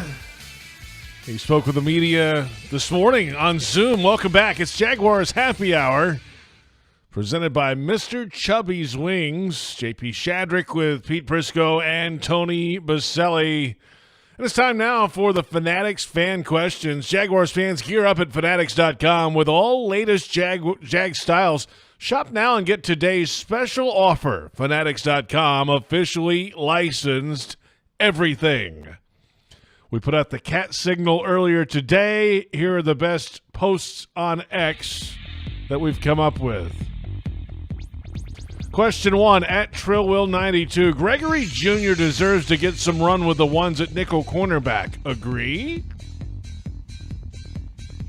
I mean, I think they've tried him. I mean, he's gotten opportunities, and I think right now Trey's held him off at this point. They're just comfortable with Trey. I think that's part of it. You know what you get with him. You don't know what you're going to get with a younger guy. So I think they're more comfortable with Trey. I would agree with you. He's been part of 3 takeaways, one of those on special teams. That helps, right? But like we talked about before, it's more you got to be able to cover, right? Didn't he recover that fumble on special teams? Isn't that the one he recovered? Yes. Yeah. That does nothing for me. I'd rather see a guy cover. I'd rather see a guy cover a guy man-to-man across the field, which Trey Herndon doesn't do very well. I don't think they're going to play a lot of man this year, Pete. No. But you got to admit, when he gets caught in those man-to-man situations, he has problems with it. Yeah, that's why I don't think they're going to play much, because I think ultimately Trey's going to be your starting corner when you roll out against the Colts on opening day. If you played Antonio Johnson at that nickel, I don't think you could play a ton of man-to-man with him right away either. If he got matched up with a receiver, that'd be a problem. He can roll out, though, Pete. I agree with a real shifty, change of direction, quick guy. That might be a little bit of a concern, but he can run, he can move. But he's a rookie. You got to see it. So I'm with you. I agree with you. Next question, at Samuel of Duval. Can you explain the new NFL rule concerning keeping 3 quarterbacks on the roster? Are we in jeopardy of losing Rourke if designated the 3rd quarterback going into the season? So the basic rule is the teams who are carrying 2 quarterbacks on their active roster on game day may carry a third emergency quarterback who does not count against the team's game day roster. So basically, you can have him up with no penalty on game day. He is part of the 53. The emergency quarterback will not be allowed into the game unless the 2 active quarterbacks are injured or disqualified from the game, and that emergency quarterback must be removed from the game if either quarterback is medically cleared to return to play. So there you go. And but that means you have to keep him on the roster. That's right. And me and Tony don't think he's going to be on the roster. He'll be on the practice squad. Right. I agree. Yeah, I mean, to simplify, JP, you explained it perfectly. Impacts the 53-man roster. You have to count him towards that. Does not count against the active game day roster. You can add an extra player if it's a quarterback. It's the 49ers rule in the playoff game. That's why they did That's right. Yeah. That's exactly right. But if it comes down to that, I mean, in most instances, you're toast anyway, right? Well, you're toast with JP. What they don't want to happen is what happened against the 49ers, where you have 2 quarterbacks hurt and you literally can't even function as an offense because you have no one back there. Yeah. Or like when Kendall Hinton had to play for the Broncos back in the day. That's right. You don't want any of that. Tom Maddie played quarterback for the Colts once way back in the day, and he had to have the plays on his wrist. He was the first one that had the plays on his wrist. That wristband is in the Pro Football Hall of Fame. Yeah, he didn't know he didn't know any of the plays. Here, this is a legitimate question. Why we're talking about the backup quarterback? Has Nathan Rourke played better than Beathard? Yes. I mean, just as far as on the field. Right. So Tony, if it didn't have anything to do with the guy being in the room and being a veteran and can handle and help the quarterback, would you keep Rourke or would you keep Beathard? I'd keep Beathard because he has a bigger sample size. Rourke has he's done it at the Canadian level. He was good in the Canadian Football League, man. Very I good. watched a ton of his games. But he's still a very young player. Beathard is a known commodity. You're counting on that guy only to come in if everything's hit the fan. And so I probably would not. And Pete, here's what we don't know. Just watching the tape, I would say Rourke has played better, but I don't know if he's going through the right reads. How much of the offense does he command? Like what's the mental acuity that he has compared to Beathard of comprehending stuff, making those right reads, reading coverages, and all that. You and I don't know that. It's hard for us to make that. No, but I know Beathard hasn't played that well. I mean, he hasn't played bad. It's been fine. Average, which is probably. So I know. Would I keep Rourke? No, but I'd keep him on the practice squad for sure. Well, that's simple. That's a dumb answer. Or would you keep would you keep 3? No. No. Particularly with the offensive line and defensive line injuries, there's no way. All right. I've got a wild question since we're. Here we go. And this is going to be a dumb one, so get ready. Is Rourke better on the practice? Just his development. Would he be better on the practice squad or playing back in the CFL or another league again? No, practice squad. How many true reps will he get at quarterback on a practice squad? Well, he'll get scout team reps. He'll run scout team.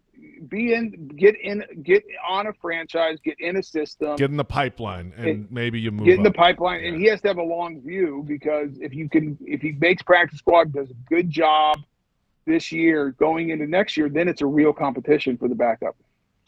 Well, he looks tiny. How big is he listed at? He is listed at 6'1", 210, I believe. He's not very big. No, but he can rip it though. He can rip the ball. And he's a gutty guy. He's one of those guys who just finds a way to buy time, and he's interesting. So yeah, Brock Purdy 2.0. I don't know. Is he as sharp? I mean, what makes mentally? Brock Purdy You're great talking about is making the mentally. right reads and going through progressions. That's where, Brock Purdy's very good at that. All right. Next question. At Stu Witters, with the overall depth performing well in the first 2 preseason games on the offense and defense, who do you see contributing most in a rotation basis on the interior D-line and defensive backfield? So D-line and defensive backs. Well, I mean, I think it's Gostis and Lacey on the defense on the interior D line. If you want to include pass rushers, you're gonna. I mean, I think Dwan Smoot, when he gets back second half of the year, he'll be. Yeah, but you're gonna have to impactful. play. You're gonna have to play 8 games, 7 games without him. So who's the Yeah, third that's what I'm pass saying. rusher? So you're gonna have to get something out of Chase on. I think he ends up being your third pass rusher. And then what was the other part of that question? Was the secondary? Yeah, secondary. I have no idea. Rotation Johnson, basis. when he's healthy. Yeah, Antonio Johnson, right? When he's healthy. Yeah, but he's not healthy. I'm saying it's gonna be. I mean, I think. How bad is his injury? It's a hammy. Yeah, but is it a tweak or a pull? What is it? I mean, I've heard it's going to be an extensive amount of time, so it's a bad hammy. They didn't say bad hammy, but based on the time frame they gave, it sounds like it's something that's pretty serious. So then there's no youth in that secondary unless they decide to go in another direction at the nickel corner. Yep, I think it's the same starting 5 you had last year when you were done with the season. I think Braswell's an interesting player, though. I think he gets better as he keeps playing more. The question with him is, can he run well enough? Well, it's the same question you have with Trey Herndon. Well, actually, you know the answer to that. He can't play man. He can't play man. Next question at _PW3_. If someone told you only one person from this draft class would be an elite Pro Bowl player in years to come, who are you choosing and why?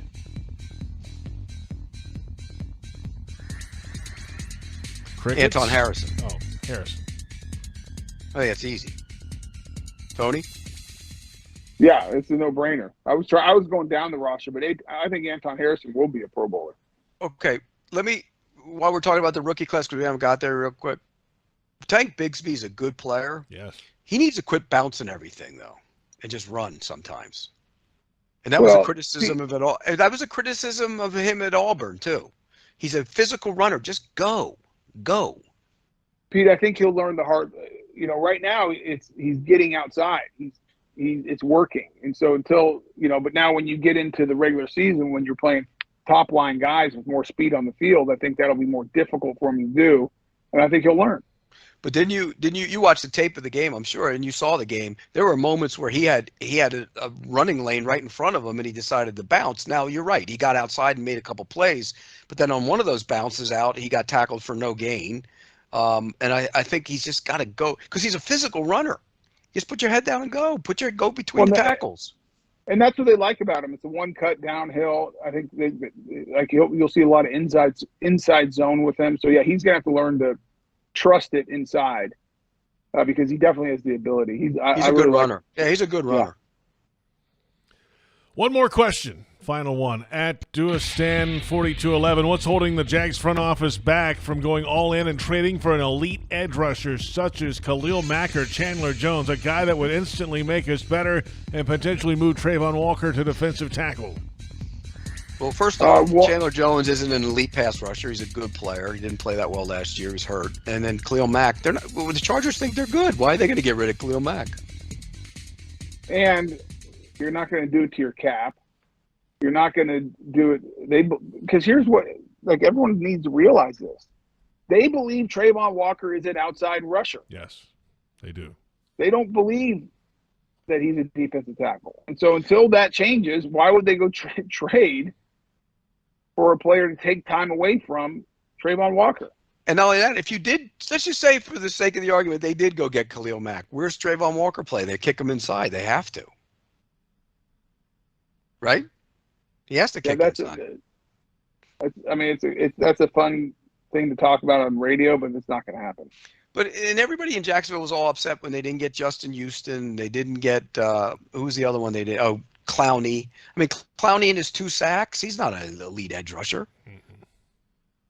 No, but the Houston and Clowney would have been different. You're getting depth there. They would have taken the role of an Arden Key. Yeah, not as good as Arden Key, but. I'm not disagreeing with you. I'm just telling you that's what they would have got those guys for, Pete. But if you're going to trade, they tried to keep Arden Key, and he just decided to go to. I mean, they made a legitimate offer to Arden Key. They wanted to keep him around. I don't remember the economics. I'm sure you got more at Tennessee though. Not much more though. I don't think. There you have it, Fanatics fan questions. And if you're a Jags fan who's always on the move, we've got the perfect plan for you. With the bundle at the bank, you can purchase tickets to 3 or more games starting at just $58 per game. Get the flexibility you want for your time this fall. Visit jaguars.com/tickets or call 904-633-2000. It's Jaguars Happy Hour presented by Mr. Chubby's Wings.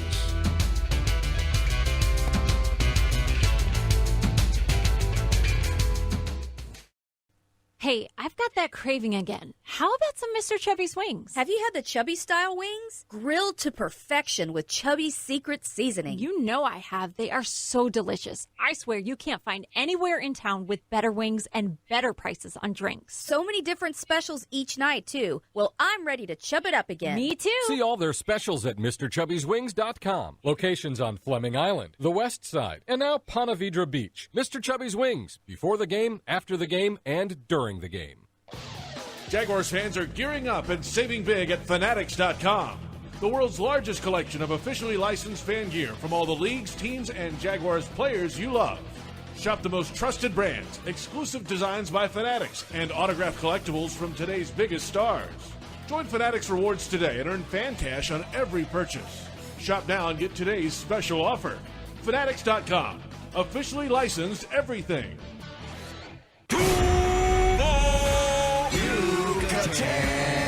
Everyone wins when two great traditions team up. Yucatan Guacamole is a proud partner of the Jacksonville Jaguars. Our authentic guacamole recipe starts with hand-scooped avocados and ends up in your hands fresh and ready to enjoy. Grab some on game day at the Yucatan Cantina or Yucatan nacho carts around the stadium or at local retail stores. Sack your snack game with Yucatan Guacamole. Reconnect with the best version of you at Amara Med Spa, Northeast Florida's premier luxury medical spa, located in Ponte Vedra, Town Center, Avondale, St. Augustine, and Fernandina.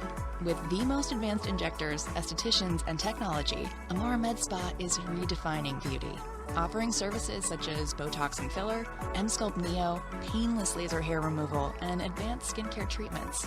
Visit theamaramedspa.com and book a complimentary consultation today. Jaguars fans, Everbank is building its future on the partnership and the performance you know and trust. Take advantage of high-yield savings solutions with money market, online savings, CDs, and more. Visit everbank.com/Jaguars today for your financial advantage. Everbank, member FDIC, and the official bank of the Jacksonville Jaguars.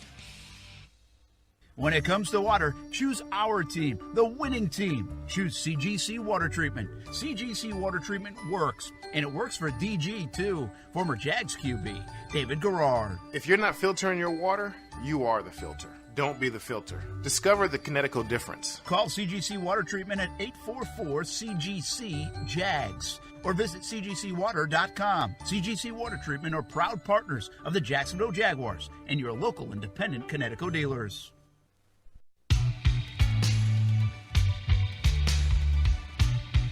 I like it because we get a chance to get through this week, in preparation for our final preseason game. There's still going to be some opportunities for our young players to play potentially here in the second half, and there's still some ongoing, I think some battles, some competition that we need to see these guys in real games. So it is beneficial for everybody to practice. It gives us one more week here, 7-8 days to evaluate this team. Doug Peterson, Jaguars head coach this morning, in a Zoom call with the media. Welcome back. Jaguars Happy Hour, final moments on this Monday afternoon. And the band is back together. JP Shadrick, Pete Prisco, Tony Boselli. Hey, JP, sounded good today, by the way. Yeah, real good. A shout out to Max and the whole team back there for working through the technical issues we had last week. New studio, a lot of changes going on, and Max, Reber, the whole team back there did a great job. All our engineers of getting us up, and so thank you very much for the. Absolutely. I know they put a lot of hours and a lot of work into it. So good job, guys. And JP's in the fancy new studio over there. Yeah, it's nice. It's spacious. You guys aren't here though. I mean, I got room. I've been in that one before. It's nice. Yeah, you interviewed me in there. I have. Yes. Yes. And Tony was in here. What was that? Last week? 2 weeks ago. Tony. Yeah. 2 weeks ago. Yeah. But at some point, we got to get us all together in one room. When's that going to happen? I don't think that's. Well, when we do that, we got to go to the couch. You know what happened? The time that could have happened, Tony decided to leave early, Pete. I think that's what happened. Here's when we'll do it together. The Monday in Vegas before the Super Bowl. I like that. Ooh, I like that one. I like that a lot. A whole lot. All right, so preseason week 3. Starters are going a half or so. The Dolphins and the Jaguars coming up. And what else do you want to see? I mean, what is a successful preseason week 3 outside of everybody staying healthy? We know that, obviously. What do you want to see, Pete, from the starters? I want to see Cam Robinson play better. I want to see. I don't think he's starting, Pete. Well, he's not starting, but he's going to play. He's going to play when he does play. Why don't you listen to the question? What do you? He didn't ask about the starters. Yes, he just did. asked the game. He just asked the game. I asked the starters, What do Pete. you want to see from the starters, Pete? You idiot. Okay. What do I want to see from the starters? Well, how do you know he's not starting? He might start at left tackle. He might start Walker Little at left guard. Ben Bartz is probably getting time this week, Pete. I want to see the pass rush show up in a big way. Knock the guy down. Knock Tua down a little bit. And don't you want to see how they handle the speed of those receivers? Yep. So I agree with both those things on defense, Pete. I want to see our secondary matchup. The big test. They got great receivers. They have a ton of speed. I want to see Trayvon and Josh dominate, be disruptive. And then offensively, I want to see our offense hum. I want to see them in a rhythm, staying on schedule. I'd like to see 2 touchdowns in the first half. I think the offense. I think the offense has the potential to put at least 10 points on in their first half. Maybe you're right. Maybe 2 touchdowns. When you look at that offense, I think they're going to be dynamic this year. I really do. I think they got a chance to lead the league in scoring. That's how good I think they can be. Okay, Tony, I wanted to ask that. you this real quick. Anton Harrison can be better than Jawan Taylor, yes or no? Yes. I would agree with you. He's more athletic than Jawan. You're correct. So if Walker Little and Anton Harrison are playing really well, they're just as good as the Chiefs tackles because Smith and Taylor, they could be as good as those two. Yeah. The problem is the interior of the Chiefs offensive line is outstanding. Very good. Their center right guard and Tooney's no slouch either, but their interior 3, Pete, are really good. Yeah. Jacksonville's interior 3 could be good if they could solidify the left guard spot. Yeah, I agree. Because I think Fortner takes his game to another level this year. But is he as good as what's the kid's name? No, he's not as good as Creed Humphrey. No. Creed Humphrey, and then Trey Smith on the right guard is really good. Yeah. And Tooney is a just solid, just every down, ready to go guy. They're good. They're good in the middle of that line. That's why they're very good. Pete, are you coming up for the game Saturday? You should. No. Why not? I will not. It's the Dolphins, man. It's your hometown team down there. And you know what? When they say down here, Jacksonville's my hometown team. That's what they all say to me. I'm the mayor. They give me so much crap. I make a pick just to make a pick, and they go, "You're just a hometown mayor," that kind of. They actually have a graphic where I'm the mayor of Jacksonville. Really? Can we get that? We got to be able to get that, right?